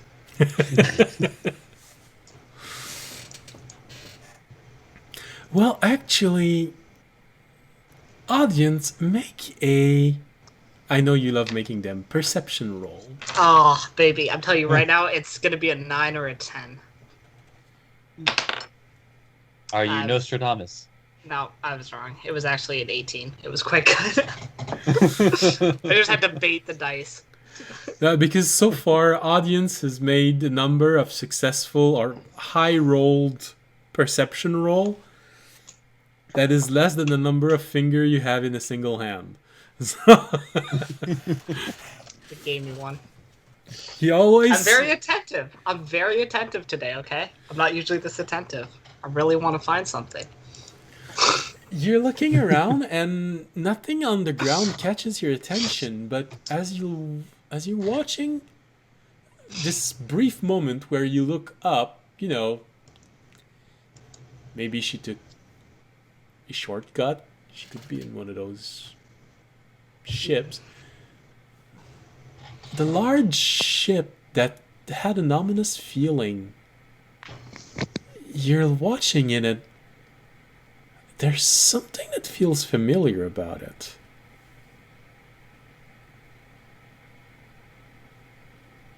Okay.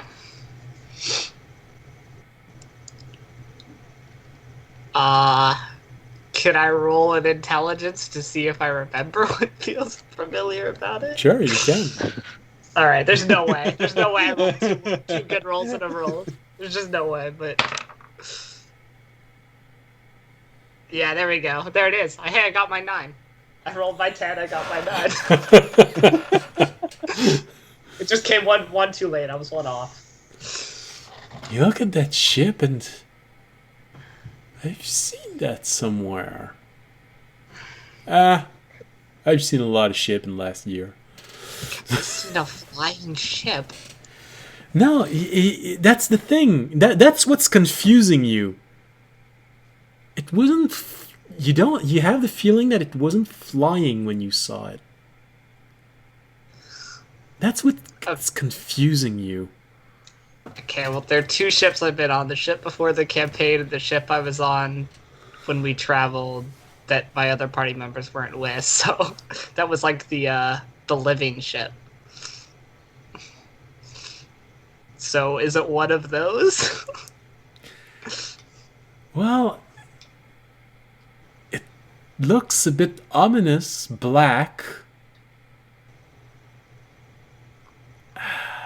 But as far as you know, that ship couldn't fly. And you actually didn't see it from under the ship, But there's a strange familiarity to it.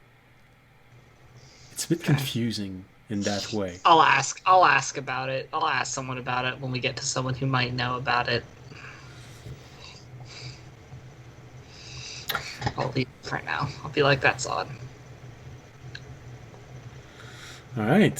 So, as you all get inside the city, since it's such a big city, usually in most village and town, most of the activity stops near noon, and people usually go about their fields or hunting or thing like that in the afternoon. Only essential business keeps working all throughout the day, like blacksmith or tavern. But when you're in such a large city, because of how many people there are, there's always activity. At least until sundown, because, electricity isn't there yet. So, even though it's 6:30 in the day, there's a lot of people walking everywhere. And this feels like well, for audience and Fisher, nothing especially impressive since you've seen one of the three biggest. You've lived near or in one of the three biggest city in the world. But yeah, that definitely qualifies as a commercial city. You see commerce of every single type, merchandise being sold that most people can't afford, rare fruits, rare things you have no idea what that is, rare animals, merchant coming from outside. You cross paths with most of the species you've met so far, even Sharoons, which usually don't like cities, though these ones have the a more brown colored hats, so it's most likely Sharoons from a caravan. But they're all there, and they're all still going about their business, buying things, selling things. Some people are coming back from the field because they know that there's maybe 2 hours at most left of daylight. So they're slowly going back to different inns, different taverns. But there's still a lot of activity. So is there anything in particular you'd like to do as you enter this very large city? Or are you just going straight to bed? I would ask the shopkeepers about that ship, like how long it's. I would ask if anyone knew about it. Oh. Oh. Okay, how do I... Yeah. Alright, so you get to... It takes a little while, but you walk around and eventually you see one shopkeeper who just received this large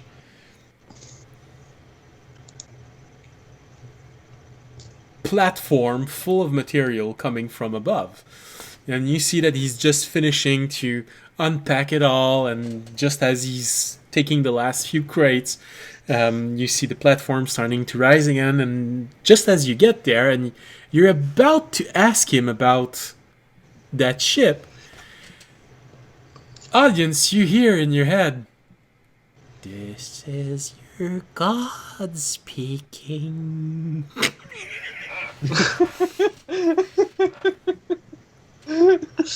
Do I recognize the voice? Unless you roll a natural 1, yes. Okay. I did not. I rolled Can another we know the 9. roll anyway?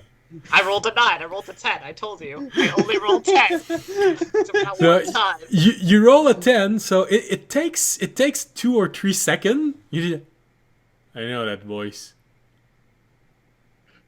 And then it hits you. Grim. No? What's his name? Yeah. Do I have his name in my notes? Is it Grim? Am I right? Yeah. Did I get it right? Okay. I will look around for Grim. Hidden from behind a crate not too far from where you are, you see this small kobold pointing a finger toward you and laughing with his hand in front of his mouth. I'll walk over to him and be like, "Hey, Grim, long time no see. Is that the ship?" I'll look up at this guy with questioning, like, how is Yeah. it flying? That's the second ship. When we got the heart purified, it turns out it could fly. Ain't that cool? That is very cool. Taikar, Fisher, and Raimi. Audience has just started talking to a small kobold. He's mostly wearing what looks like non-protective leather.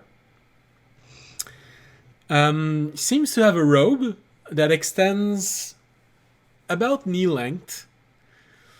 He does seem to have a dagger on his belt, but proportionally speaking, a dagger on a kobold almost looks like a long sword.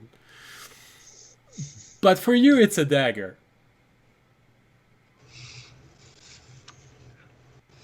And he has this little scale tied around a necklace, around a small string around his neck.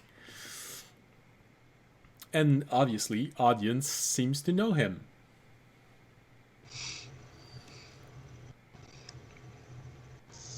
Okay.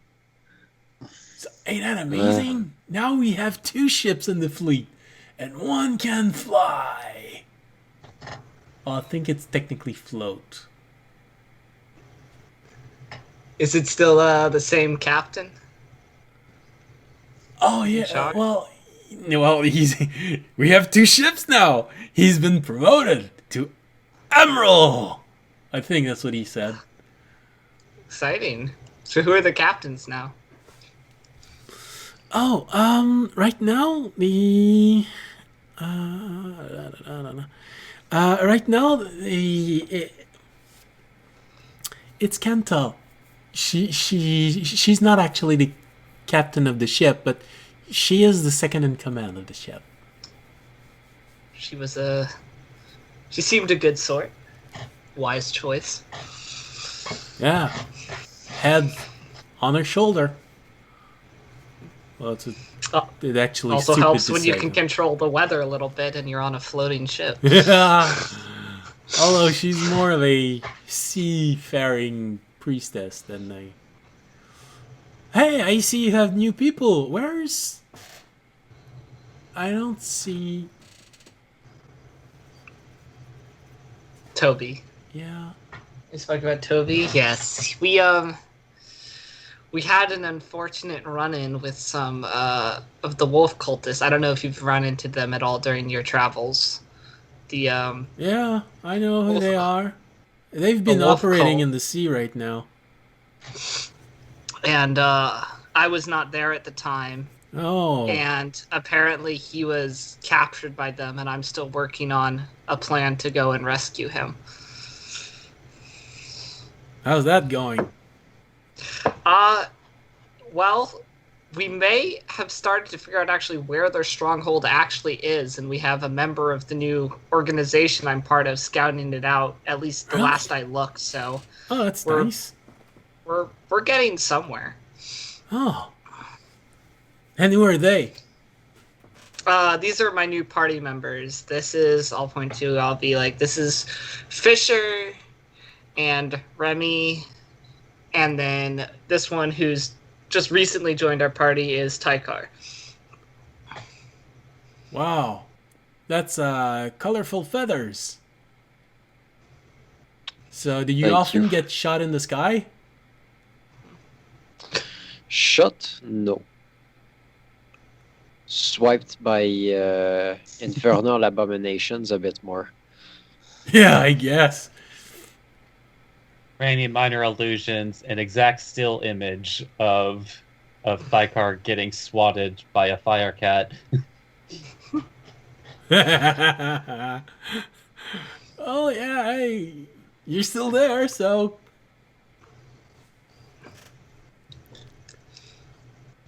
was it again because of audience? Because he last time, I don't know if he did the same thing for you, but last time I was in a fight, not against him, but with him. He told me to go prepare, and he never gave me the signal. Well, I'm not the type to wait around to be told what to do, so if he thinks I'm going to stand idle while he tries to come up with something to do, think again, buddy. And if I remember correctly, at the end of that story, the ship was saved, and I defeated their captain in single-handed combat. But no need to bring up history. Yeah, but I wouldn't call it single-handed because he had no hand, if I remember correctly, when it finished. That is true. I cut off his hand. Yeah, Good. so he's not good at telling stories.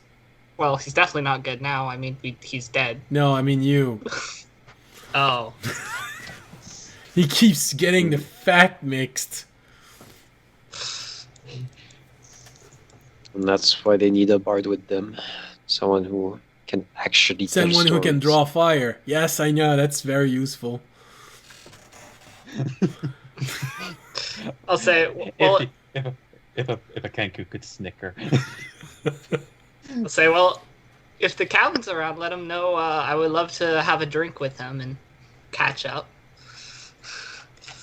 Yeah. Let him know that audience is around and love to talk with him. Or any of them, if they're around. Oh yeah, no, definitely. The captain is still on our regular boat. He's still making the commercial run. He's actually going on a different island chain. But right now it's first mate. I can't read my note. It's Person with name. no, it's just because I wrote everything on a size of font that I'm regretting slightly. So, Decisions were made. yeah. So, now, right now it's first mate Cartief, who's captaining the ship.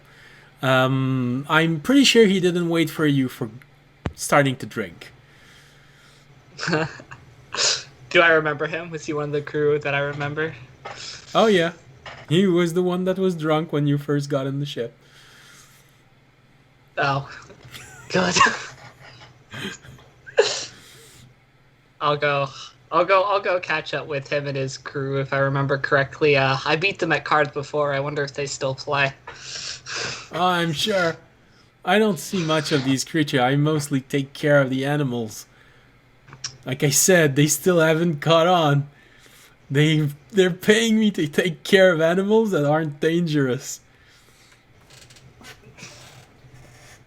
Seems like you're still doing well for yourself. I'm glad to see that.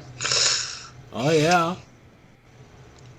I've been having a lot of time to figure things out for myself. I found a few charts and a few books, and I've been digging into the mystical heritage of the kobold. Found out anything interesting? Well, nothing new. I am Dragon. That you are. And because of you now, I know that I also have the blood of gods. Feels like there's a song that could come from this. For anyone who was not there, he was one of my first people I told about the religion. And was quite excited by it.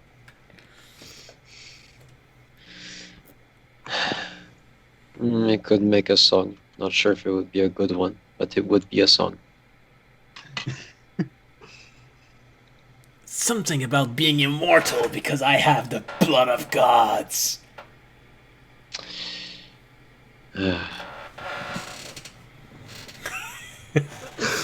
I mean, some people like humorous tracks also. So, there's a market for everything. Well, yeah, everyone likes laughing. I'm Yeah, sure some you're people very like used to get that. spit on.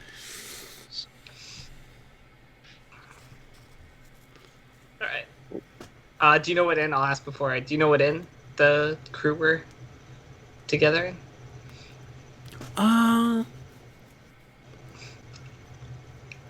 The boxed. No. That wasn't an inn. That's them to know. I don't think you'd like going there. I think it's. The no. The golden barrel, I think. All right. It's in the next tier.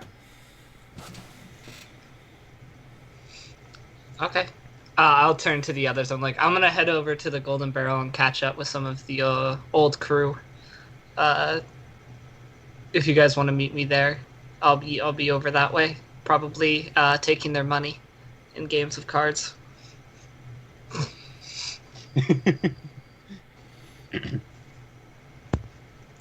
That sounds fun. Yeah, I'm always I down join for a you in little that. game of cards. You see the kobold go around and go at the back of the cart and looking at Fisher and Raimi. You haven't talked a lot. Looks at both of you. Looks at Fisher and says, I can understand you because some of them never talk. Have you tried talking to those at the entrance? Oh, well, you might have came in when they were changing guards. But at the entrance, there are some huge constructs. They're almost 9 feet tall. They're the city You mean guards. we can get an upgrade? Yeah, you could sell him and get a better one. Oh my god. He says that, pointing at you, Fisher.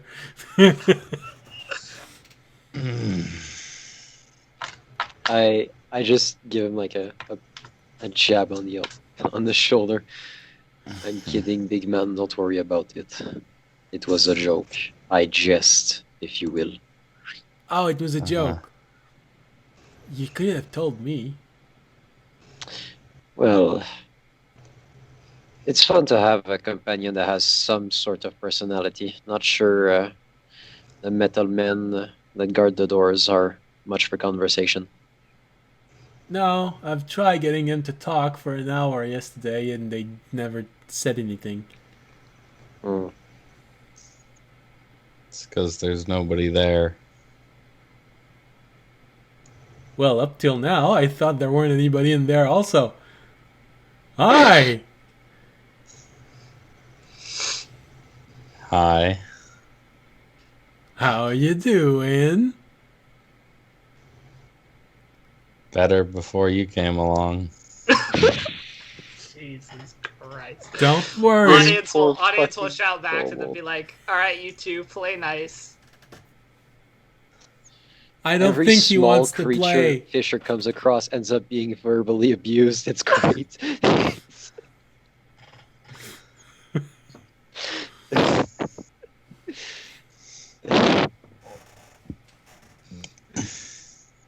So audience says you want to play. Why do you want to play? I don't think you like playing. I like playing cards. Well, I guess if it's your thing. I like chess. I like anything that involves money. Oh. Well, it's nice. I personally like gems better. Get along with Raimi then. Raimi's eyes literally sparkle. You know, at least when you lick a gem, it doesn't taste like it's been everywhere else. Why would you taste money, though? Don't you ever get really hungry and there's nothing else? I understand being related to dragons, but at some point you must know things are inedible. Oh, so far I haven't eaten something that didn't... No, that's not true.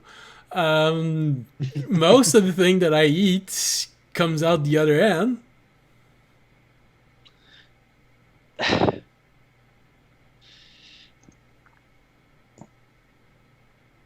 I don't eat Tricard things nopes out of the conversation.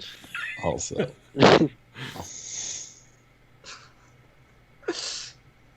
What about you, Blackfeather? You don't say a lot of anything. In response to Blackfeather, he says in a gruff voice, "From this day forward, your name shall be Raimi." No, I'm Grim. This shit again. He's a childlike kobold. Stuck.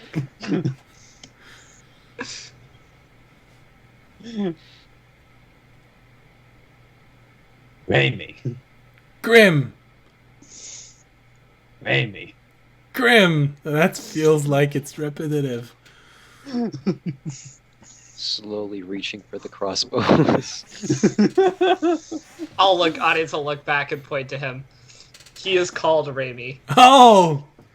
He's a Kenku. He can't talk normally. He can only repeat sounds that he's heard before. Oh yeah, I've heard birds like that before. His eyes narrow at him. Well, because of your passive insight, Remy, unfortunately, you look at Grim, and there's such a candor when he talks. He really, really doesn't mean anything bad about anything he's saying. He seems childlike honest.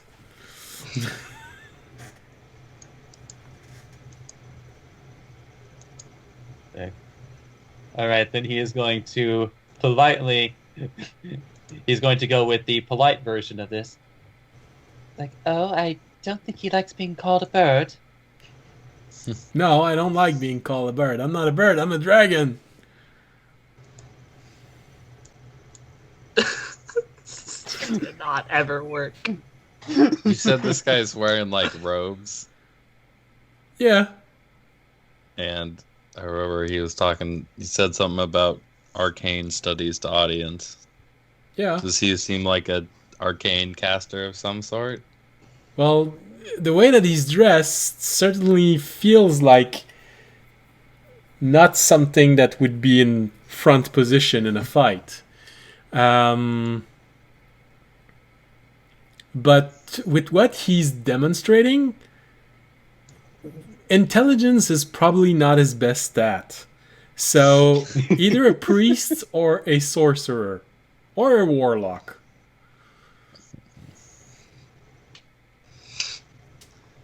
Just in response to what Grin said, Raimi just like closes his eyes, breathes in deeply.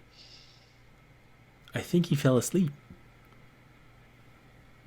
Opens his eyes again, and it's just like not worth it. And he's just gonna like flash up the symbol of the dragon. Oh yeah, I know that one. So, you're a dragon also? Doesn't feel right. I only know one type of dragons that have feathers. They don't have black feathers. Raimi just turns his head to audience. Remy has joined the religion I told you about before. Oh. But I don't think he has the blood of dragons in him. Well, we don't only accept members who have the blood of dragons. It's those who want to worship dragons as, gods and the benefits that come with that. Oh.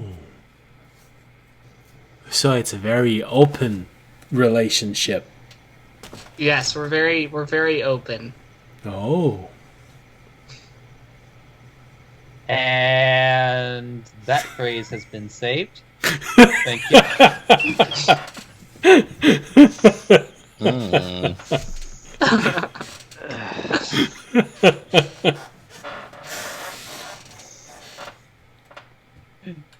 It's even better that it's an audience's voice.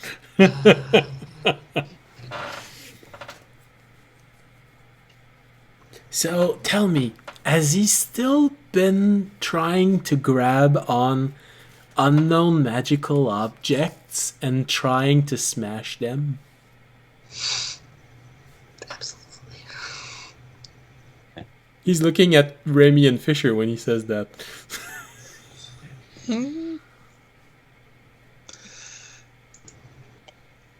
So Granny has a brief flash. It's like, Oh, I get and it. then just slowly nods. Yeah. Well, he's gonna learn eventually.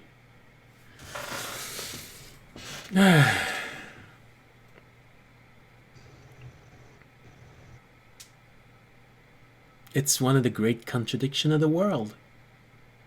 He's either very brave or a bit stupid. So he's very shiny, but not too bright.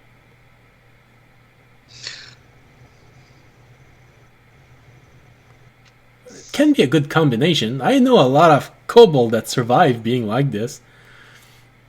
Or they died first. You know, either way. How shiny is this guy? Which one? Grim. In what way? Literally.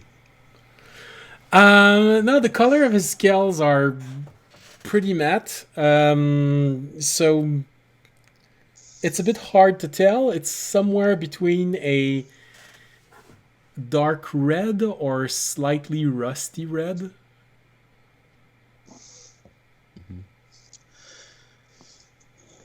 I see you're neither then. No. I'm not shiny and I'm not stupid. So I'm bright. You walked right in that one. I've been waiting so long to get this one out. He turns around and starts walking toward the audience, and he looks proud of himself.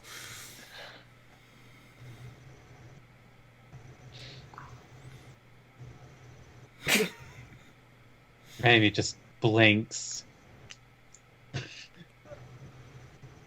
It also just makes One a eye at a mental time. note. Not competition.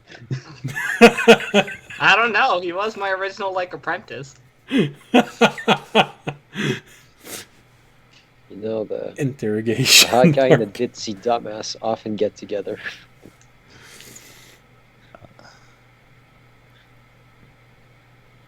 Easily disposable competition.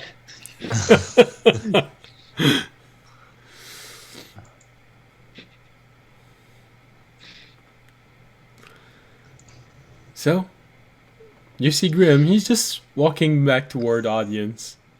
Audience, if you look back, you see that he looks really proud of what he just said. I give him a smile. Like, good job. I know.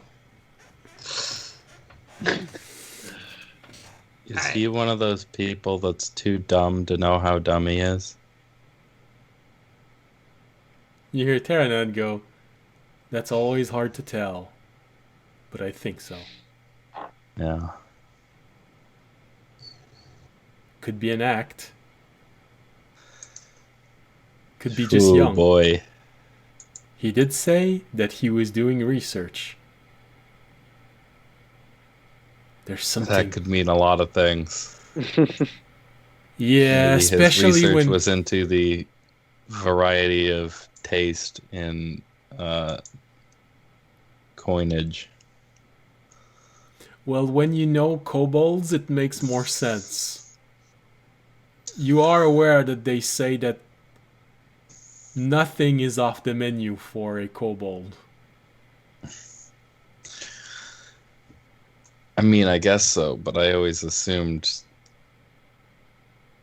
you know, at least edible stuff. No, I've seen a kobold eat a rock.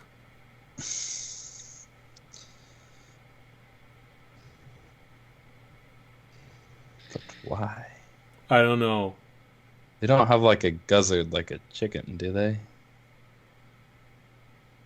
Not that I know of.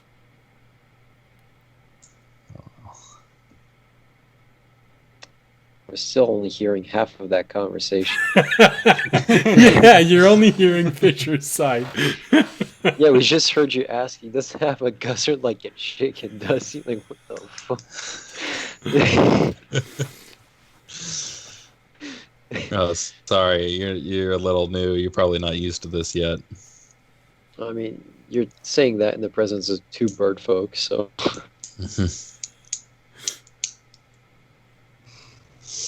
Well, I do this a lot. So if it bothers you, Just tell them you like intelligent don't conversation. pay attention to it. Just look at them. When they tell you this, just look at them and tell them you like intelligent conversation. It usually shuts them up.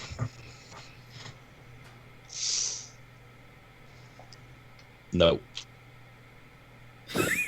That's all you hear, Tykar. Nope.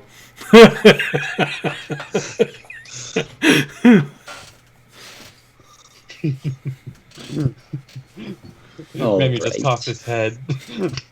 It's like, wait, the. Well, at least Remy is used to this. He knows that there's someone else talking.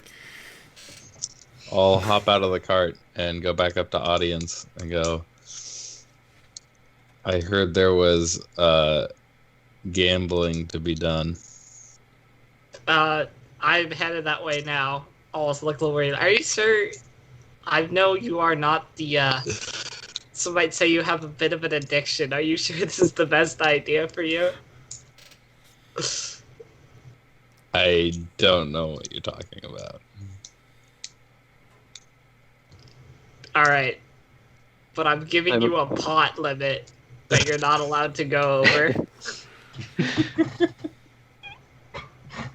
How much money do these guys carry? I mean, they're sailors, and now they're on a flying ship. I assume they're quite successful, probably quite a bit. I guess on a flying ship, because regular sailors are not loaded. That's not sailing. Thing... Being a deckhand does not pay a lot of money. Listen, I'll say, just be cool, okay? These guys are, I would say I am friends right now with sailors that own a flying ship. That is a good partnership to have. Don't ruin that. The only thing loaded about sailors is their dice. That is true. The last time I played cards with them, a man cheated, but I caught him and then stopped him from being thrown overboard. Why would you do that? Because I didn't think he deserved to die.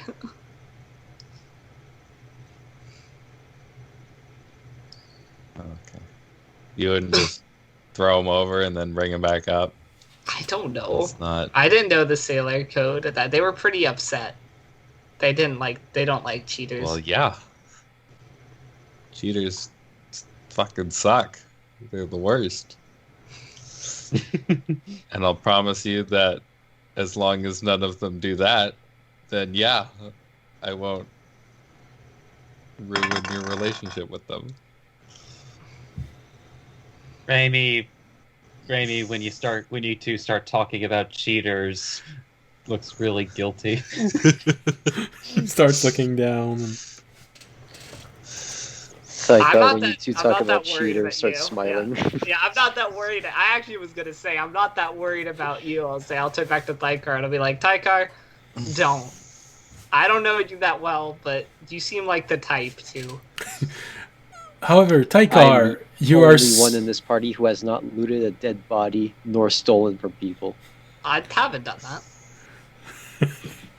However, You haven't looted Tykar, a corpse, no? No. you are not. Of You'd probably be someone that wouldn't have much of a problem with cheating.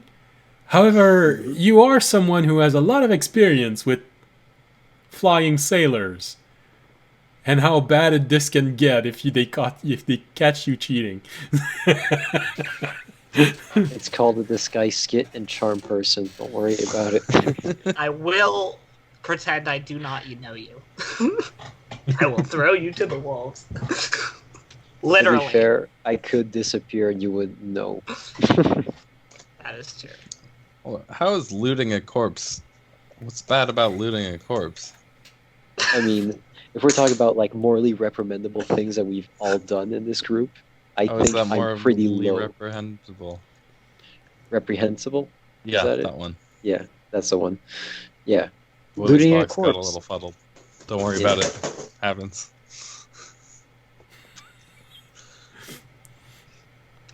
I mean, it's not grave robbing if you just find the corpse at like the bottom of a lake.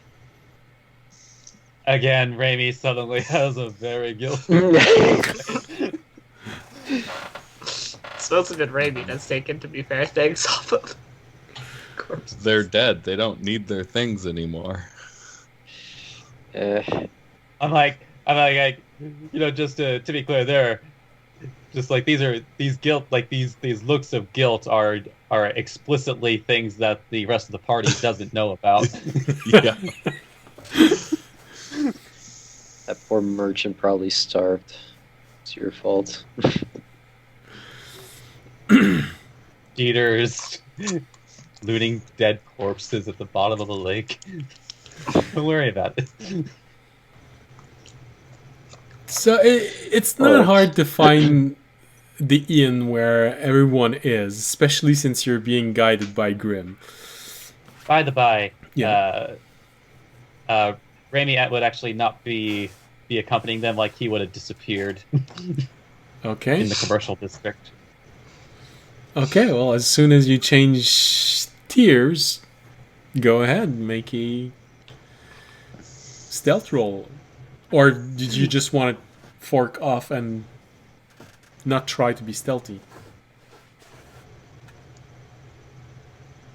Oh, he's definitely still trying to be stealthy Okay. because he's in a commercial district in the middle of a large city, and at least based on the description you gave, it's active out there right now. Yeah, it's still active. Large cities are active almost all the way up to a nightfall. So So with a 26 stealth, okay.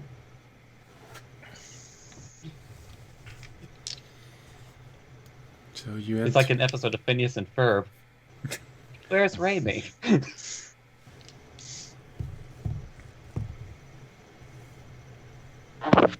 Okay. So you go in, and suddenly, when you enter the commercial district, between two phrases about looting corpse and being morally acceptable, Raimi disappears. Since none of you are expecting it, he goes above your passive perception quite easily.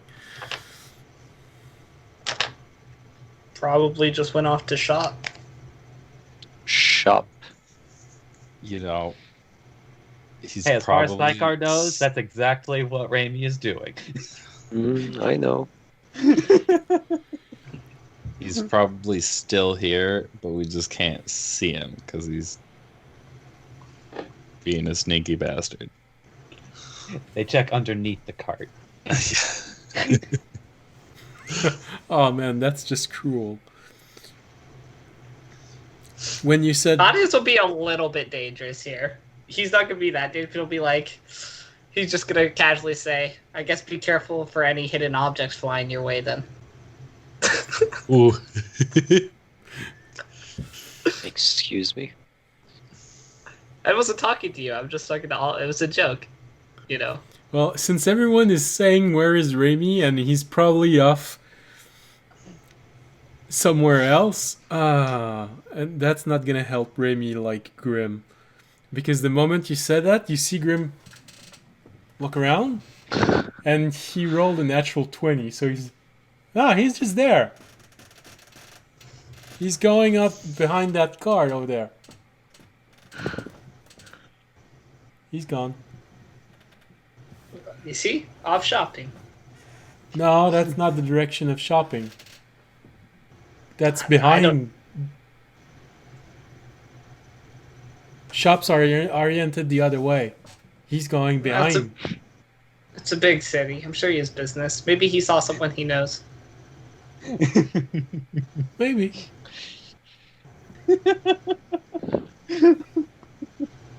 He seemed to not want to be seen. You know, he was ducking behind desks and He's shy.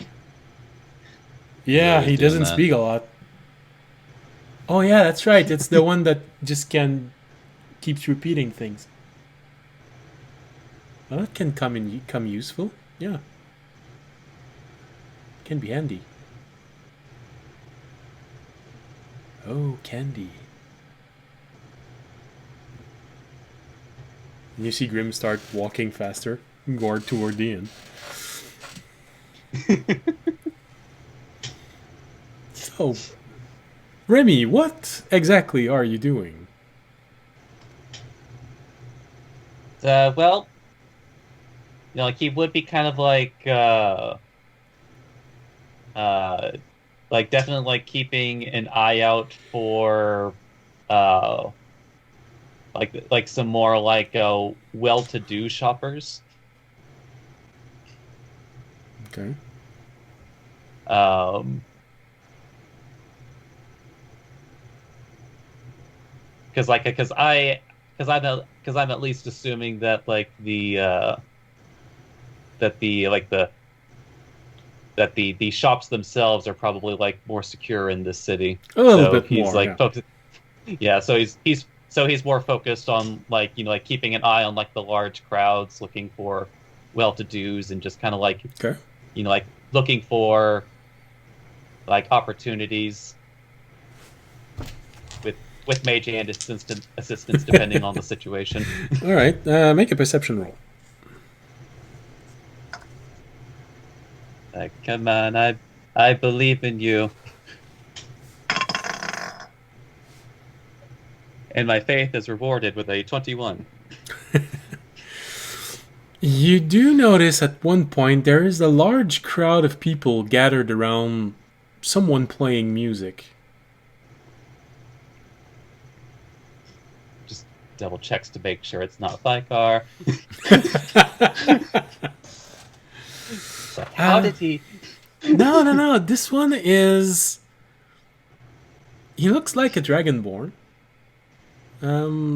Bit of a silvery scales.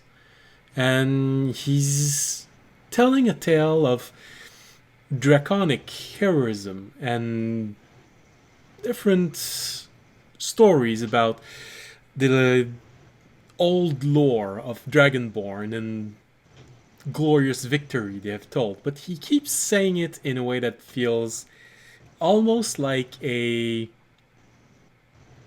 musical. So he's drawing quite a crowd. Everyone's very intent looking at him, and he's even using you because you know this cantrip. You can even notice that he's using minor illusion at quite a few moments to just enhance his storytelling. A little sparkle, puff of smoke, creating illusory small creature fighting on the ground.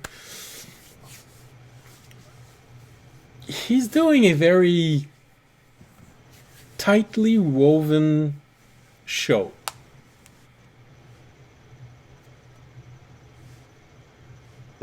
Well then, so like Raimi seeing an opportunity, just kind of like joins himself inside the crowd, and just and while everyone's distracted, just playing sticky fingers. All right, make a sleight of hand check.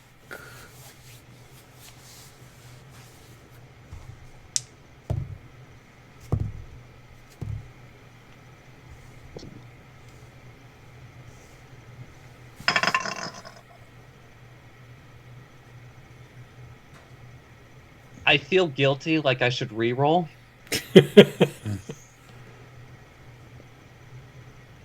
What's the result? It's a it's a it's a 20 on the die. Okay. I feel like that's so unlikely. 1 out of 20 would be the odds of that, probably. Well, the odds of it being a 20 on the die is exactly 1 in 20. That was my joke. There's some audience level intelligence going on right now.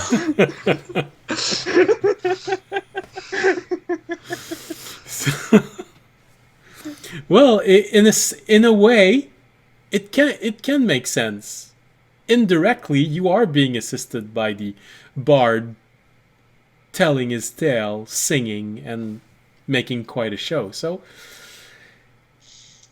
you believe you're skillfully stealthed, and you just keep walking in the crowd, finding those people that looks like they have a lot of money in their pouch, and sometimes just sticking your hand in the pouch, sometimes cutting the pouch itself altogether.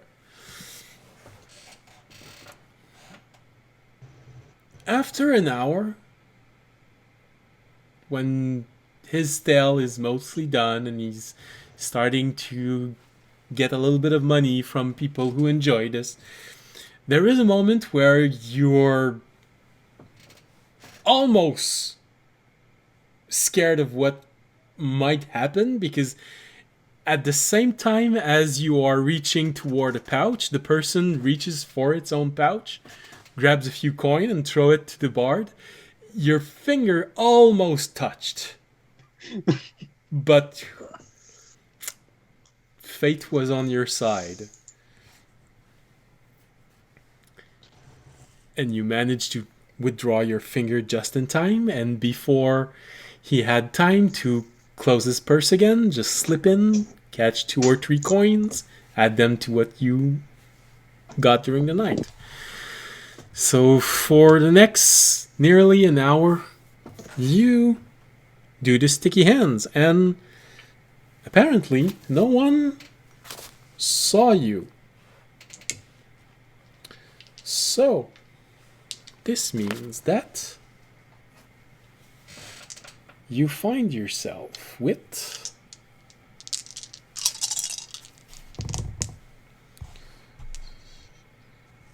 Well, I guess for the audience, a natural 20 for Raimi is a 26. no, that's No, just for the audience sake, because That's I all right. didn't actually say the total number. No, that's all right. All right, so grabbing at coins, and especially coins that people drop, because there's a lot of people, and wealthier people aren't necessarily very attentive. You manage to have in one hand 23 copper.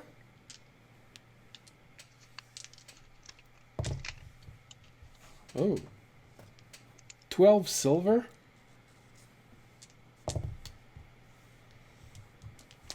And 4 gold. That's just the change that you were able to skim off, that either dropped on the ground or just when you took what was inside the pouch. You find yourself with 5 additional pouches.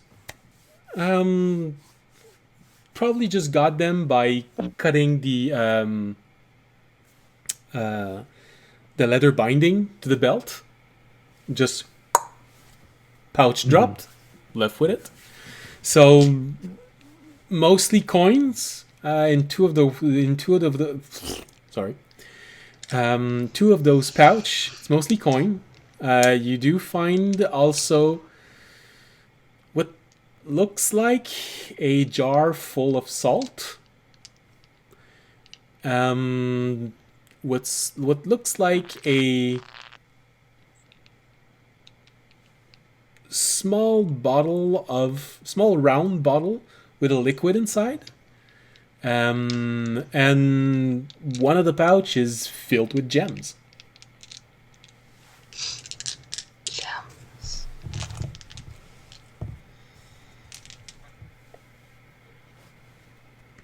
And you also managed to steal one dagger. Unintentionally, but hey, it's a dagger.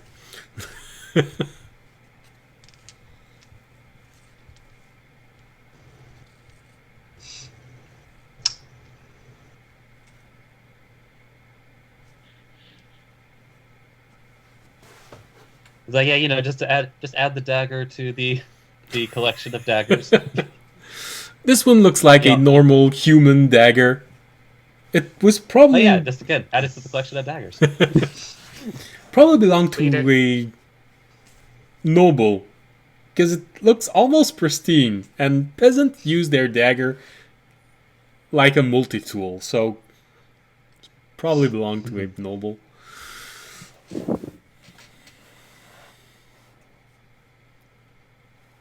So that's your findings for tonight. Yeah, it's again, and maybe just to kind of like deflect suspicion a bit, like as the crowd is like starting to disperse, like Raimi throws in a couple of gold coins himself Okay. into the dragon's collections. Do you see him give you a bow? Thank you for the coins. He has a warm voice.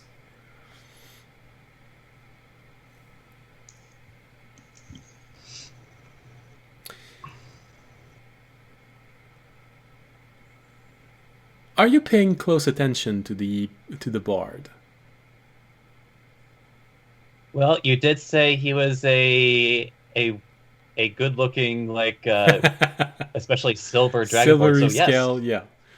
Make a perception roll for me, please.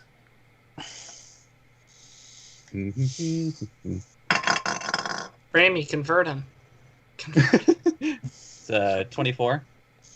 24. As he bows,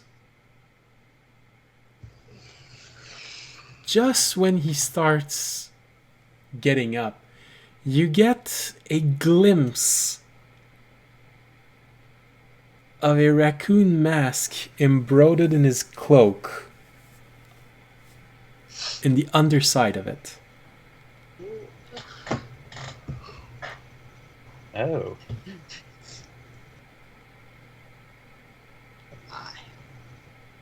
He bows just enough that there's a little bit of space that forms between his shoulder and his cloak, and you can see this embroidered in his cloak.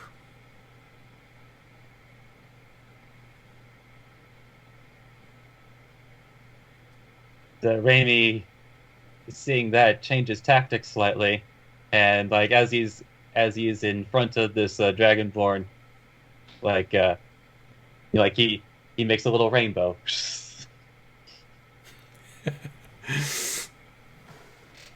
He gets up, he looks at you, and thank you very much, little Kenku. It's been a while since I've seen one of yours. And apparently you know a little bit of magic. From this day forward, your name shall be Raimi. Well then, Raimi. Mara pats Cross again.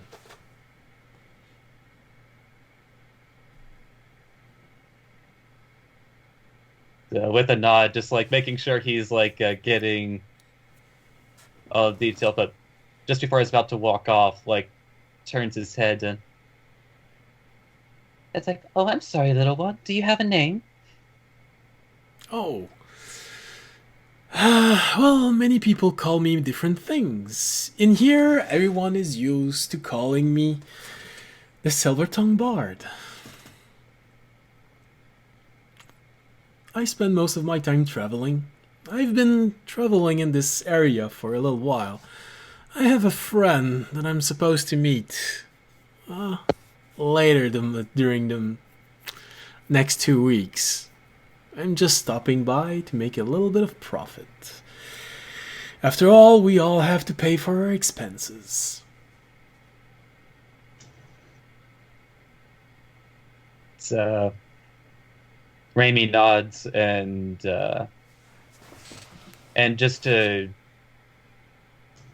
and I guess this would be like for anybody who would like know the language, it would be actually like no, like be recognizable as thieves can't. It's like, especially when the fruit is hanging low. He looks at you.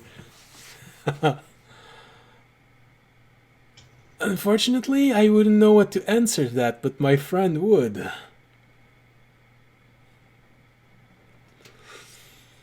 I've heard her talk like this a few times before. I'll tell her I found someone interesting. I am sure she would love your black feathers.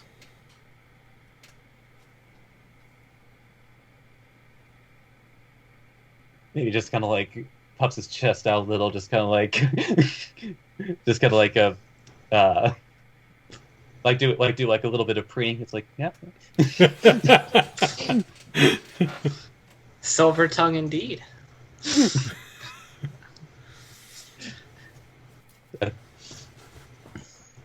Actually, I'm gonna roll this real quick.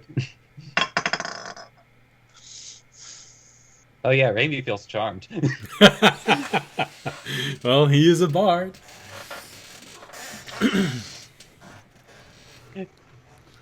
He gives you a big, respectful bow, and then slowly walks away, taking in the last few coins that people are handing in.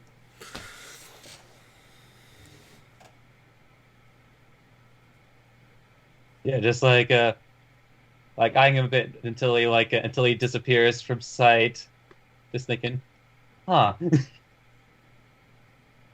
And then like leaves himself to, I guess, see if he can find the golden barrel by himself. Well, make a perception roll. And this is when Raimi gets lost in the city. He spends all night looking for the golden barrel. Wow. It's 16. 16. It takes a while, and fortunately for you, you do have the name. So if you really get lost at one point, it's relatively easy for you to just turn around to someone and just say, "The golden barrel?" And usually people are going to answer to that. Oh, that way. You just have to turn the next corner, and you can't miss it. The emblem on it is a large golden barrel.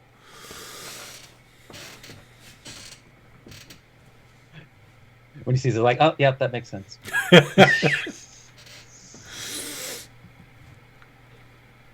So it takes you a while to get back. Meanwhile, audience, Tykar, Fisher, and Grim will easily find the golden barrel. Well, where they can find familiar faces, well, at least for audience. And Fisher, you spent most of your life at sea, so you immediately recognize the atmosphere of a seafaring group or groups celebrating together. The songs, the salty jokes. Just saying. Yeah. We hit 40. Oh, cool. Nice. Thank you. 10 more and we can actually activate subscription. Nice. Thanks. Whoever you are, thank you very much. So we have a tank. Now we just need a striker, a healer, and no.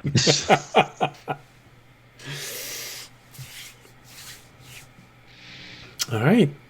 So, as I said, Fisher, there is a little also moment of nostalgia for you as you remember these moments in your past life. for you, they're mostly almost still pictures of people laughing, of everything going well, and sometimes being the subject of a prank. But since at that time you really had no idea what a prank was, you really didn't get what was funny about those things. But you remember that they were all hearty laughs, and you even remember some saying, "Come on, sit with us." So for you, it's mostly good nostalgia. And you are in this atmosphere of definitely sailors. Taikar, well, you're mostly used to flying sailors, but it's still sailors, and you've never been in the military ship, so you don't know how military personnel would be. But you've been in many, many cargo ships, merchandise transporting ships of all sorts of kind. Not always legal, but still merchandise. An audience, well, you recognize the laughs of a few person that you met on the boat. Some of them were a bit nameless because you didn't ask the name of every single sailor on that ship. But you do remember one or two person. All right, well, you recognize the first mate there. And you do recognize in one corner, Cantel is there. She's drinking alone, but she's there still, looking toward the other sailors of her group. You get the feeling that she is watching them, making sure that they are capable of retaking the ship tomorrow. As is always polite, I would probably head over to her first before heading to the more raucous groups. All right, Taikar and Fisher. You see audience going toward the female half-orc who seems to be wearing priestly clothes first. Yeah, I'll I'll let him follow have audience. that one.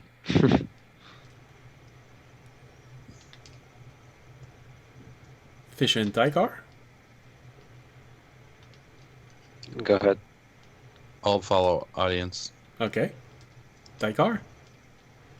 I'll go to the bar, but I'll kind of disregard the half orc. I have had too many bad experiences. They bite a bit too hard. Tusks make for very bad battle wounds. Yeah, you know what? It's really a good thing that phrase was probably not said around Raimi.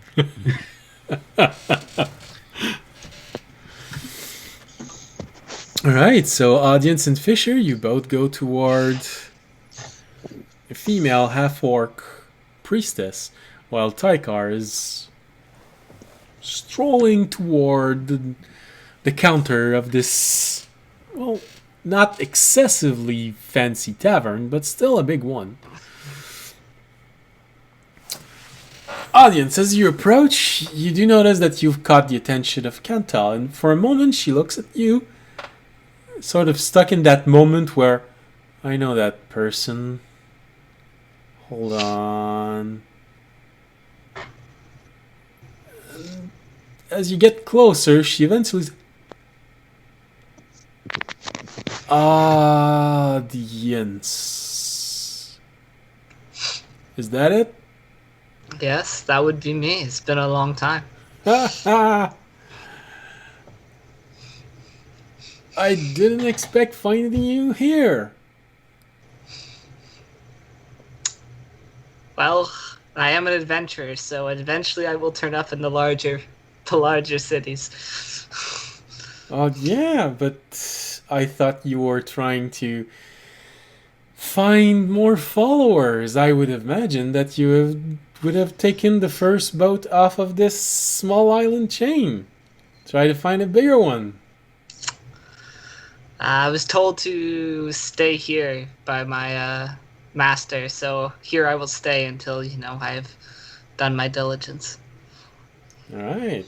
And who's your friend? This is Fisher. She looks at you. Okay.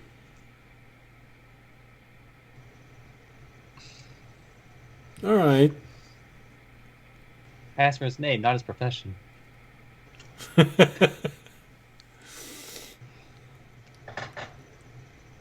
A construct with a name. He is awakened, or however they like to say it. I would imagine. Usually they don't have names if they're not aware of what's going on. How did you get such an interesting name? It's what people called me. Because that's what I did. Okay. I know it's a very captivating story. I've got time.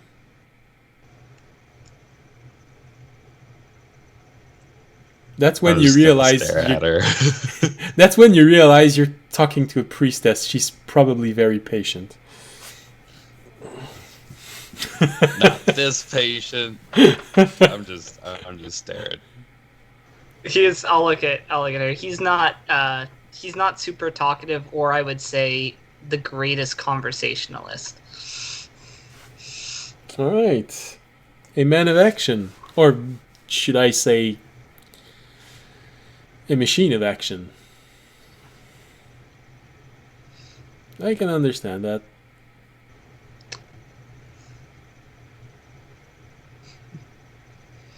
I just wanted to check in and say hi before I go say hi to some of the old crewmates, catch up with them.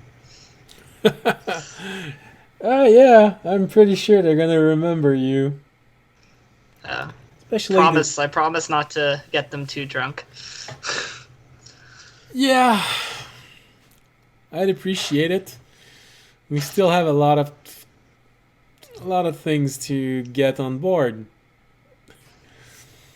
I see that Grim accompanied you back in. Yes, we ran into him down in the merchant district. Yeah. Thought we ditched him. He didn't improve much, but hey. I don't think he's capable of lying. I don't think he knows what a lie is. Good quality, some would say, although could definitely rub a few people the wrong way. Well, it's like having a child. It's rubbing people the wrong way, but everyone is scared of hitting him. Especially since the last person who did that got a fireball in his face. So has he improved his fire skills at all? A bit. He was already able to throw fireballs the last time you met him. That is true. No, I actually really mean fireballs. He really is convinced that he has the blood of dragons strong within him, and every time there's a new ability that comes out, it's always dragon related. Now I wonder who would have put that idea in his head. She looks at you and raises an eyebrow. Yeah, I wonder. But I think Anyway. he had that before. You just it was good. pushed it further. Anyway, it was good talking to you again, and I'll give her a nod and then head over towards the cruise table. Taikar, did you place yourself close enough to hear any of that? Or did you just really went to the other side of the counter and became I'm oblivious to it. prowling, looking for a couple people who look like they know a bit less about cards. So, most likely not sailors. Yeah, sure. Most likely. You just look around and you do see that there seems to be a few copycat that when they saw that this huge group of sailors started to play some sort of card game. The card game looks slightly violent, but hey, they're sailors. You saw other people just take their own pack of cards and start playing and trying to mimic what they're doing, trying to show that, you know. You even see one who just looks at audience after he talked to Kanto. The guy seems to be slightly jealous and is trying to show off with his card and trying to mimic what the other sailors are doing.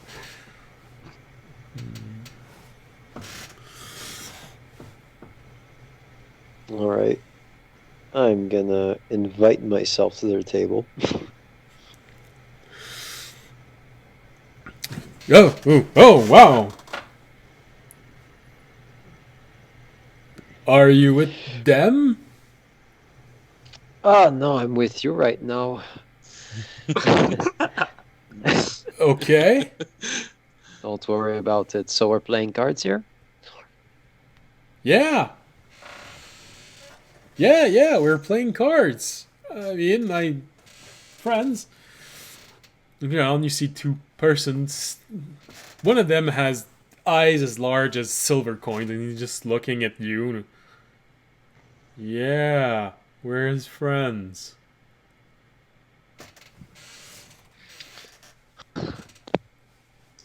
Good. We're all friends here now then. Yeah, Sorry, just had to check something. that's right. All right, so how about a friendly wager game of cards, huh? There's one who sort of answers way too loud for the circumstances. So you sort of okay. I think he's trying to get the attention of someone. Yeah, we can play for money. There's no problem with that. Straightening himself up. What game do you want to play? I don't know if blackjack is canon in D&D, but There's probably an equivalent of it.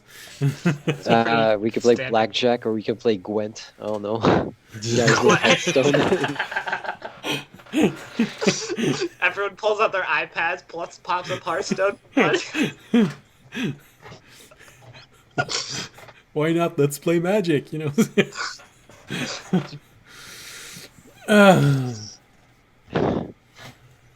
Magic, Jesus. Well, I guess magic would be canon. Or Wizards of the Coast, so Yeah. anything. Arousing gambling game of Magic the Gathering. I'd be curious to see how that looks. Unsurprising to everyone, Thykar runs a full red deck. Does not give a shit. Sounds about right. Audience runs a holy white deck. Mono white. Alright, well, it's easy enough to find a game of card that everyone seems to know. So, yet one is, alright, well, let's put in a few coins. You get another one just sitting right next to you saying, is it alright, just copper? I mean, my wife's gonna kill me if I lose a gold.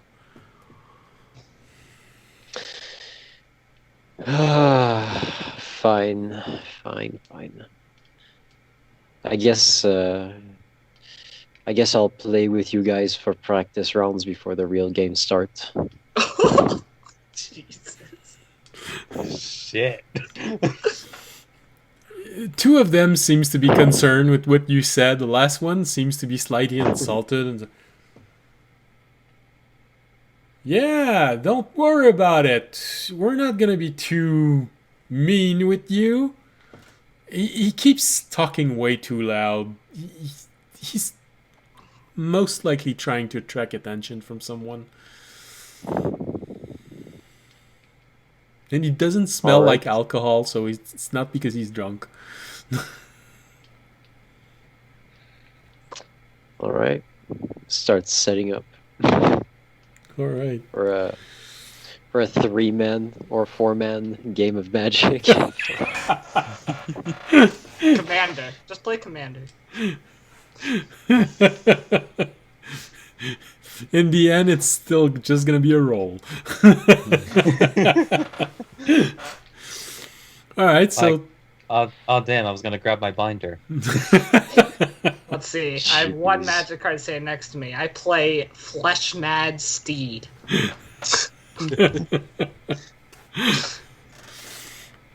all right, so Taikar sits down for a match with 3 peasants, one of which wants to attract attention, the other one wants to look good, but is deathly scared of losing too much money because he doesn't want to sleep outside his home tonight. Audience, you go to the other sailors. Yeah. Great. Well, I go to the people I know. Yeah. A few of them seems to recognize you. Some of them don't, but it's a bigger table. You sit down at this table, and they're all drinking and drinking, and one of them Must be recognizes new you. then. Sorry? I said must be new then if they'll remember the young guy who saved their whole ship, but you know. Well, they did lose quite a few people in that.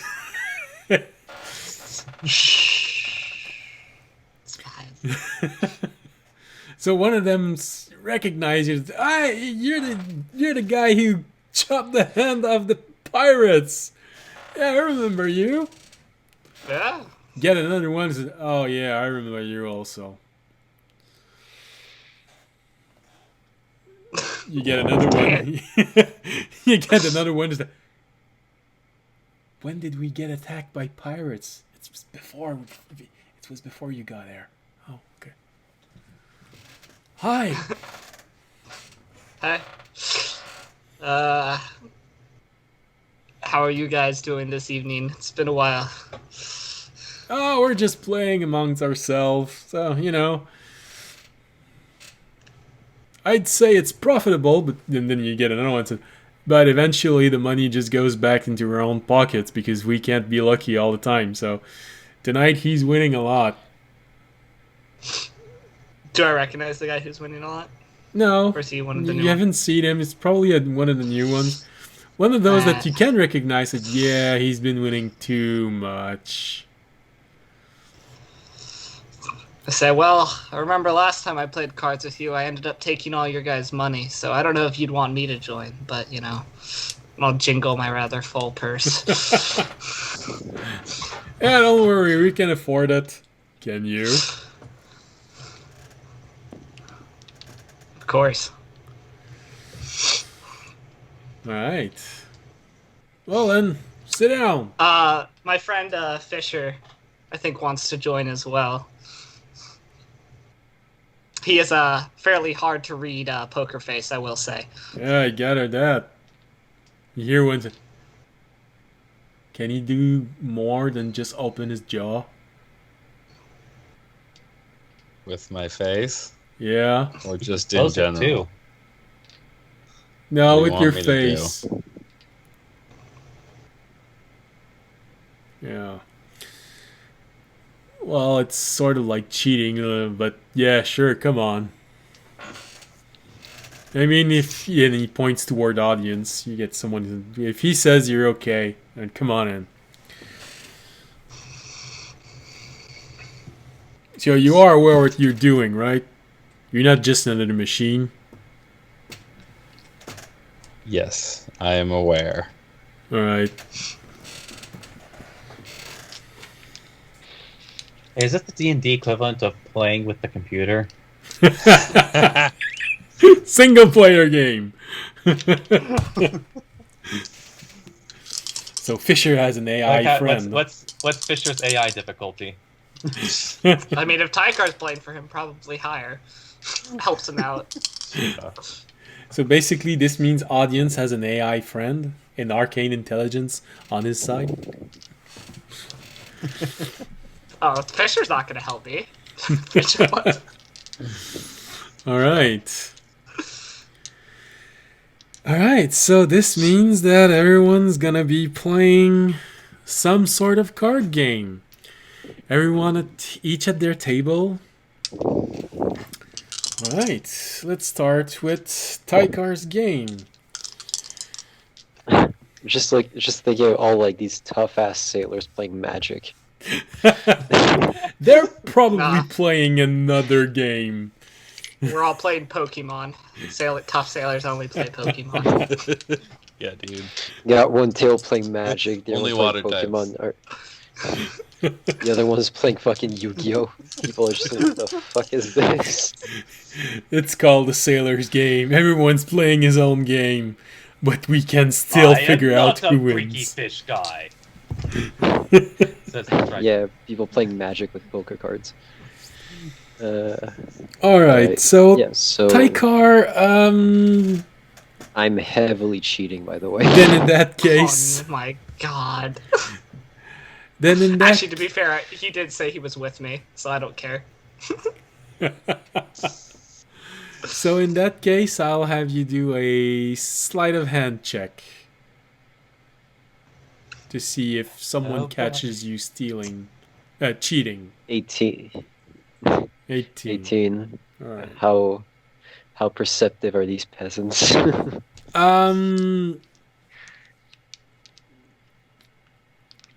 Just by starting, you get the feeling that you've already won.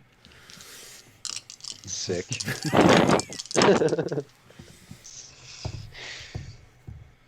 I'm just Shame, stealing too, mana 'cause, like, circles off the sailors map. suck at Just- perception skill. You're basically Keep resetting your hit die to 20. no, they don't seem to realize it, but you keep stealing from their deck of cards, and they don't see anything. like, why is this red guy? Why does he have like 3 green cards? Like, it's just showing up every now and then. This is stupid. Like, what is this bullshit terrain? What? All right, so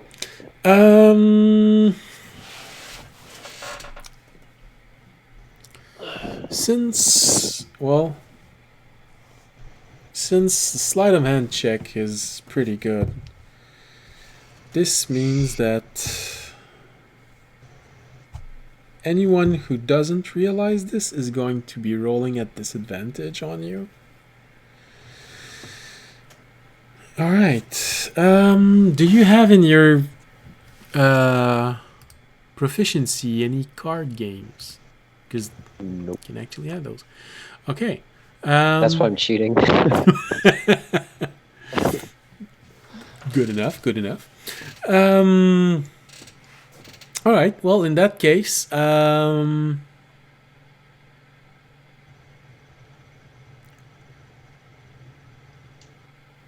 would have to be intelligence. An intelligence-based skill, I mean. For I them, mean, or I for could me? see it either going toward intelligence or wisdom, just like depending on like what kind of game you're playing. Because intelligence is like about like playing No, actually, well actually, you versus, make like, a good point. You make a good point.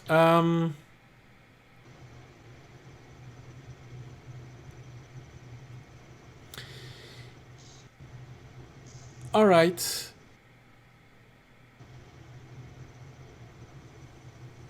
Yeah, we're gonna go with wisdom because of insight. So make a wisdom roll, and that's it. Wisdom roll. They rolled Just with a wisdom roll. yeah. Okay. Come on. 15. You actually win the round. Oh, let's go. Like I We're said, getting shown no up as one, fucking no peasants. one realized that you were cheating. So because of that, they all rolled at disadvantage. So you won. Awesome. Fortunately, you were playing for copper, but you know. So at the end of this round, well, you're not playing against wealthy merchants. So at the end of, oh come on, at the end of this round, you find yourself 8 copper richer, and you see everyone. All right. I will. I'll still take the copper, but I'll call a round of drinks for their table and go see what's going on with the audience's game. All right.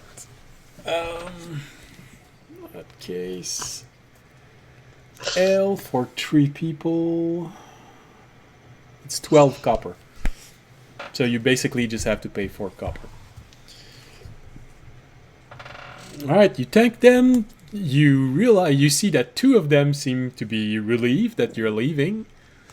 And last one just says, you're leaving already? The one that keeps talking too loud. Well, can't put him all. You see the 2 other guys just in front of him. Shut up. I'm debating whether or not I snipe the cask out of his hand as I turn around. Probably won't. Audience and Fisher. All right. Again, I'd say wisdom. If I say I'm bluffing a lot, can I roll deception?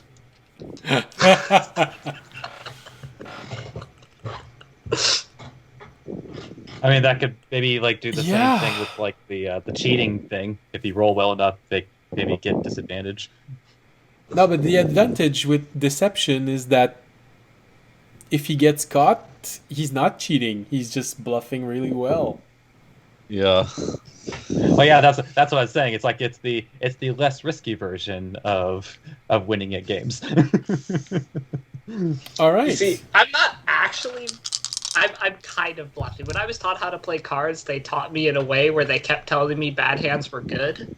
So I'm just really Oh. good at bluffing because I think I have a good hand. Okay. No. Yeah. I'll give it deception, and they get to roll insight. Okay. That's a 14. So am I just rolling straight wisdom? Well, you can. Can I do intelligence? I'd say that. I know the rules well. Yeah, but the reason why I'm hesitating so much is that there's so many different ways of doing these things. You can just use investigation. That means you're really, really attentive to everything I'm that counting everyone cards. is rolling. You can roll deception by bluffing. You can roll performance by trying to distract everyone, just making everyone become confused. So I'll roll investigation. Rolls a natural 1 performance. Yep, everyone's confused. All right. basically, So what the fuck you're doing in the bar? basically, investigation is the same thing as saying you're counting cards. Oh, Man, it's counting out here. dude's doing math. What the fuck? That's just being smart. That's not cheating. Yeah. That's not So moving the cards. That's just paying attention. Yeah, go to a casino and try that shit. Oh, Let's see yeah. how that works. Yeah, They it's like consider please. That doesn't It's like, count. please tell them that exact reasoning as they are tossing your ass. but This is fortunately, a home game. digging This your is hole. fortunately, House you're in a tavern. So, audience is using bluffing. Fisher is using counting cards. Terranads, not Terranads isn't good at all. Sidecar straight up cheating. You know, we all have our own styles. Meanwhile, around this time, it's just like Raimi's just kind of like, yep. Yeah, he definitely made the most money tonight. All right, so let's roll this. So there's audience, Fisher, and apparently I only have 4 d20s with me. So apparently there's 4 other people playing on this table. Do I have another d20? They only say counting cards is cheating because otherwise casinos wouldn't make any money. Alright, apparently I don't have any more d20s. So there's 4 sailors and the 2 of you playing. That makes sense. Table of 6. It's a solid How much are we table. betting? I don't know yet. That's fair. They're sailors. They're betting silvers and gold. Yeah. Yeah. They're not poor. I am matching whatever's going down. You see in front of them. There's a pile of gold coin, a pile of silver coin, and 5 piles of copper coins. They just don't seem to be betting them. The bigger go This is home. just very aggressive. People are just putting in gold. You're staring at it, they're just like, I match you. They're doing the thing where it's like you toss in a copper and then the other person's like, come on, seriously? Now I have to like break up my... Nah, they're just the guy tops in a copper. The other person's like, and I raise you like 3 silver. It's like, hey, look, I'm not actually trying to raise. I'm just literally out of copper, so just. The small blind is a copper. You get this one who's saying, come on, man, I don't have any silvers left. I'm going to have to start by betting a gold. And then just the other people, that's what we want. And then you get that one person who just takes out of his purse, I got a platinum. Ding! Oh, Yeah. I got 5. Hey, does anyone have change for a gem? All right, so No? Okay. Just puts a gem onto the table. really? Sam, you gotta take these guys' ship. audience I mean, and Fisher. technically, I think I already have like a 10% claim to that shit, but I'm not gonna say. Audience and Fisher, roll your respective way of playing cards. Audience, I you I have already rolled rolled. when I rolled before. picked. I said I got a 14. 14. Yeah. I got a 23. No, 22. Good lord. Intelligence is high. It actually is a shame that you two are playing at the same table. You're directly competing with each other. So you keep each one of you keeps betting and betting and betting, and when a sailor drops out, then when a sailor drops out, can't do it anymore. Then a third sailor drops out, but you all find yourself audience, Fisher, and one sailor. Fortunately, that sailor rolled higher than audience, so audience drops out before the sailor. So it's between Fisher and the sailor, and I'm just behind Fisher. I'm doing the thing behind Fisher, like rub his shoulders, like, you got this, man. Focus. Don't let Yeah, us you know, down. rubbing his shoulders to relax his nerves and his shoulders, to relax. Yeah, All that relax the muscle. wood, dude. I'm a competitive- Muscle I'm a- question mark? Oh, dude, what I'm the a fuck? competitive man, and I technically Fisher, in my opinion, is better. Winning is better than the sailor because it's like he's a member of our party. I don't want to lose to the sailors. I'm going to quote Fisher real quick. Yeah, dude, relax my wood. It's like 60% of my bodily composition. Don't make it weird. so basically what you're saying is that you're made of wood. And hopefully, Remy was not in the room to hear that. So Fisher, eventually the other sailor drops because you rolled much higher than him. So you find yourself richer by 1 platinum, 10 gold, Let's and go. 20 silver. How much did I lose? I was third out. Oh, yeah, that's right. I didn't count what you put in. So how much did you put in? There were several rounds. I don't know.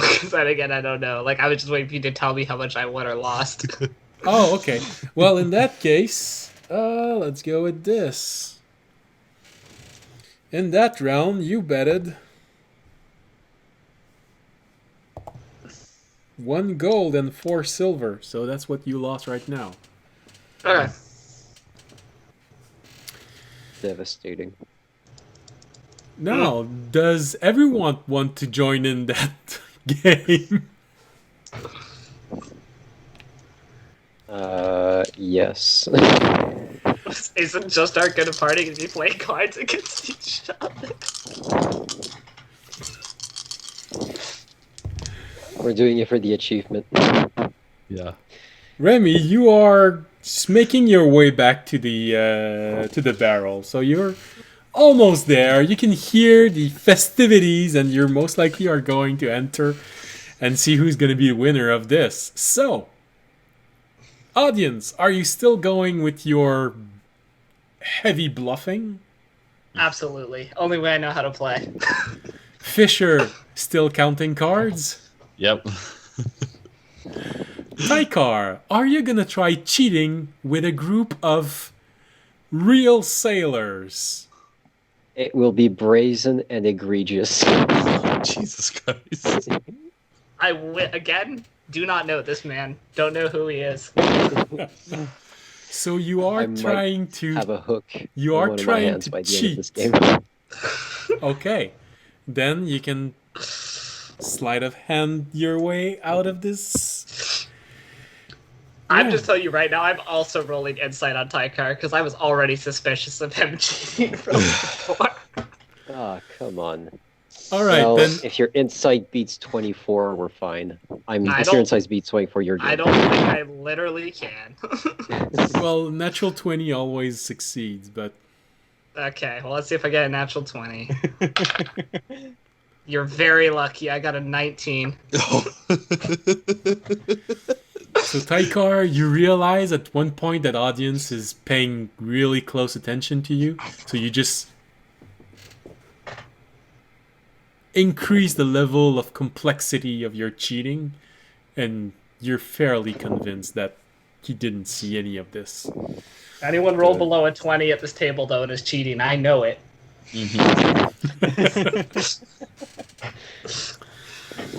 All right, so audience, what did you roll? Oh, I'll roll again. 17. 17.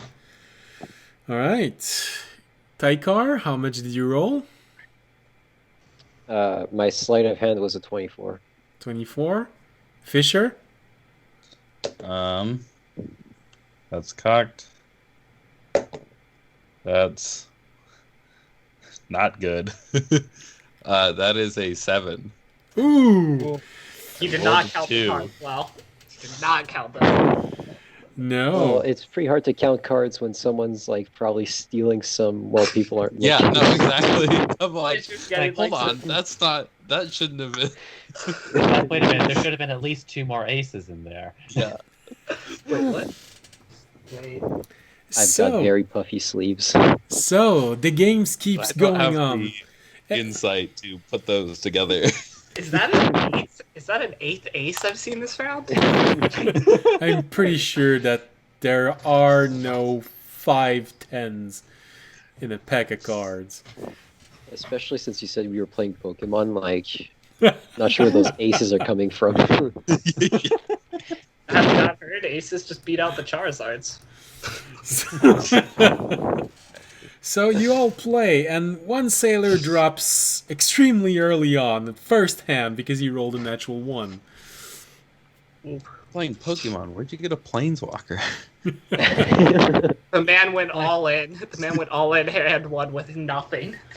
Wait a minute, how does he keep drawing Pot of Greeds? What? Oh, Fireball? 2 expired fucking credit cards, excuse me. So I right. know there aren't even that many like Black Lotuses in existence, and yet he's played 30. Fisher. I have more mana than you have cards in your deck. Bow before me. All right. peasant. I think we're getting tired, so we're gonna end this sound. It's 11:40. So, unfortunately, Fisher, you are the second one to drop out of the game. You just can't compete with Tykar's cheating. You're sure that that's not Isn't that the fifth ace? And how can he have 3 jacks? That's not... The idea of him cheating, though, is just so beyond. No, probably... Like, he wouldn't do that, though. Like, nobody does that. That's just such a... You don't do that. Audience absolutely believes he would do it. So, quite I am catch him. innocent until proven guilty. It's how it works up north. so after Fisher, you have a second sailor that folds. Can't keep up. After that, unfortunately, it's audience who folds. Third out again. I sacrifice my queen and 2 electric energies to summon Blue Eyes White Dragon. How many games can we stuck? I don't know. So you keep on playing, anteing up, and another sailor drops. We're down to Tykar and 1 sailor. Unfortunately, the sailor rolled a natural 20. Oh no. Oh. For a boy. grand About to have another total bar fight, boys. for a grand Bar- total of 25 for him. Bar fight boys incoming. And even though, Tykar, you were sure of yourself in the way you cheated when everyone drops their cards, how the heck did you win? Damn. He had the 4 real aces, and you had the 4 fake aces. They're like, wait. He calls me a Wait. cheater, pulls out Uno reverse card, puts it on the table. Sorry, man. Oh yeah, a group of 4 sailors playing aces. Uno. 5 Yeah. aces. But then he pulls out the Uno skip turn and is like, nullified. All And I right. pull out my crossbow. Oh, well, that's what that. He pulls out a hand cannon. So, Audience Well, gets the ready to red smite blue somebody powder. with a chair. all right. So, well, unfortunately, you lost, so we have to take that into account. It was a rather large game. Meaning that So Tykar, I started you a bar found- fight in 2 out of 3 taverns we visited. you find yourself 8 silver poorer and 2 gold poorer. Fisher, because you dropped so early on,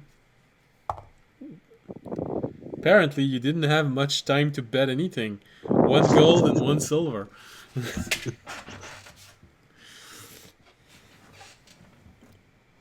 Audience, I don't know how you did that, but you're the only one who actually lost copper. So you lost 6 copper, and You did the dick move of raising somebody some copper. I reached for coins and I grabbed the wrong stack and then just Yeah. went with it. You know? it was the first round, so nobody noticed. All right. That's why you lost. You went to bluff, but instead of gold, you went with copper, and everybody's like, "What?" You lost. I raise Dude, you. get out. I raise you 6 gold. That's copper, bud. I mean, that's what I'm going with. Split. So you also lost 5 silver. Damn, you really wanted to win this. And 3 gold. No, You win some, you lose some. Yeah. So did I forget anyone? Uh, Um, yeah, that was everyone, I think. Okay. I heard So three, I heard Tyker three just totals. so Tyker just lost, but the man didn't know he was cheating, right? You don't know. The guy seems to be Okay. proud he won. All right, we'll go with it. He might not care because he won anyway. Fair enough. All right. Well, just as Remy enters the inn, you see Tykar go, throws his card on the table and as I slam my cards, like 8 cards pour out of my sleeve. Wait, what? Well, do you want to make this canon? Absolutely not. I'm not starting the next session with With another bar fight. Yeah, it's like how many bar fights can we get in a single month of sessions? I mean, we've had 2 out of the 3 bars we've been to. All right. So the evening goes by with you playing cards, exchanging money. Does Remy want to join in at one point? You notice No. that audience, Fisher, Tykar, they're all playing cards with these hard-boiled sailor.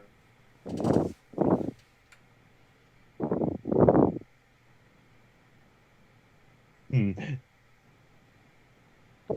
the thing is, it's like the one person that maybe he would like try to assist is very much above cheating.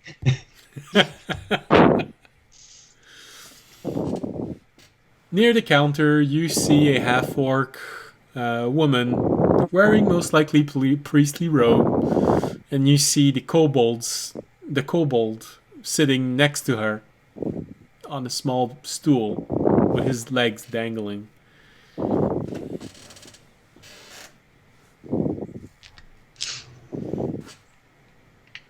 Yeah, just like just like looking between that table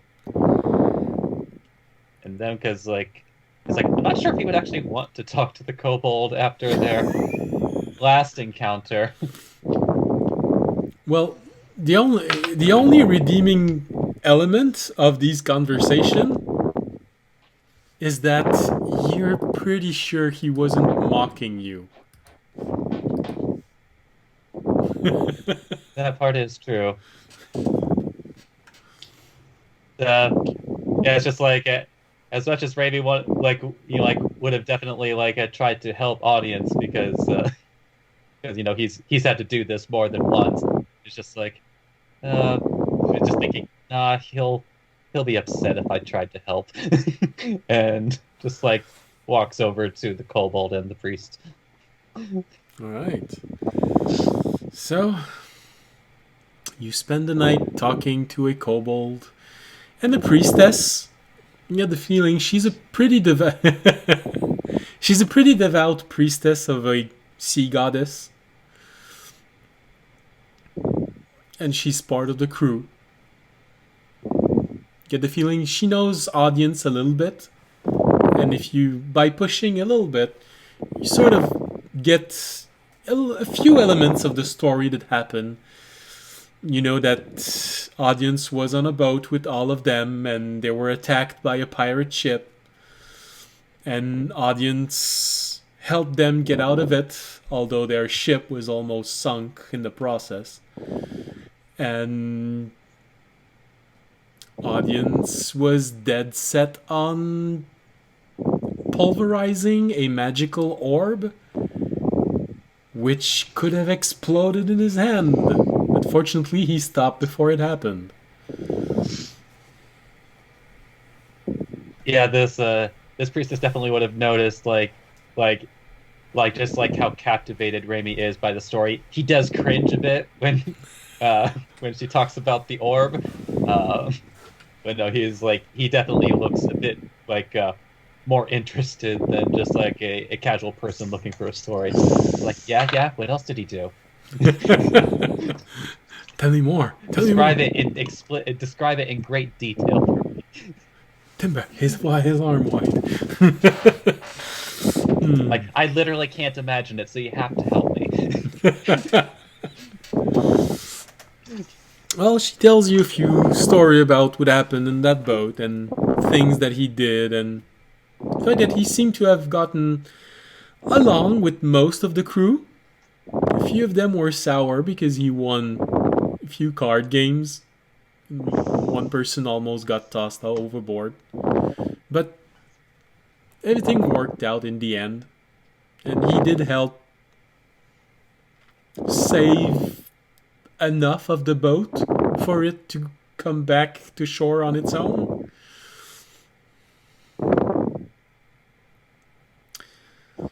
Audience, Fisher, and Tykar, you spend part of the night just playing cards, having fun. Tykar, at one point, it feels like you think someone realized you're cheating. Because you're pretty sure he's cheating only when he's playing with you. Oh, So you sort of get Oh, this that's- moment where he seems to be, so you're cheating. Ah, I get it. mm. Shame I'm better at it. Yeah, exactly. But whenever everyone's there, he stops cheating. But when it's only the two of you, yeah.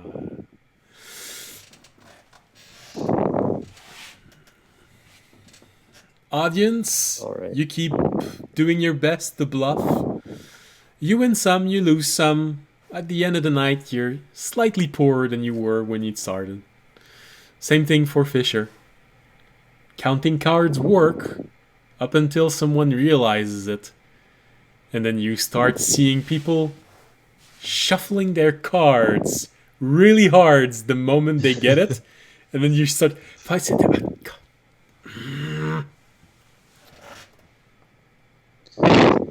Fisher's definitely not poor off that first hand. It's definitely richer. Yeah, I than made a lot of money on the first.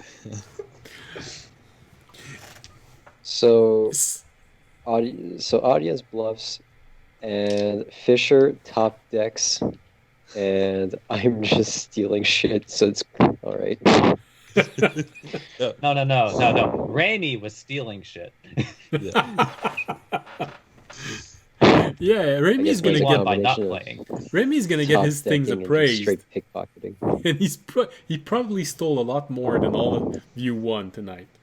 But Well, I didn't win Probably. anything, but yeah. I lost.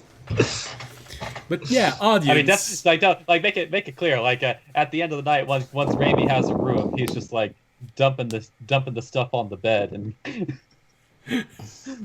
no problem. Rolling it like Scrooge McDuck. So we're gonna go with the findings and loss that you got for the earnings and loss that you got of the first hand, and say at the end of the night, that's what it looks like. You won some, you lost some. At the end, audience and Tykar lost more than they won. Fisher won more than he lost. And Remy learned more than he already knew about audience. And this is where we're going to end this episode.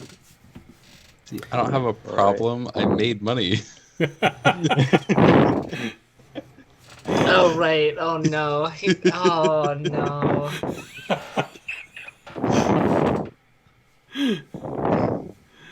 All right. So,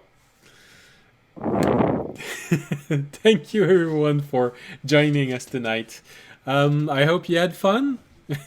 We certainly had, especially at the end. A bit more fun than what was going on, I think. So, but hey, the important is that everyone had fun, including you all. So, thank you for watching us. Thank you for being there. Next week, our party is probably going to prepare themselves for their mushroom picking quest. So, as always, Thank you for being with us. If you enjoyed the show, you can support the stream by following us, like someone did tonight, on Twitch, Twitter, and YouTube.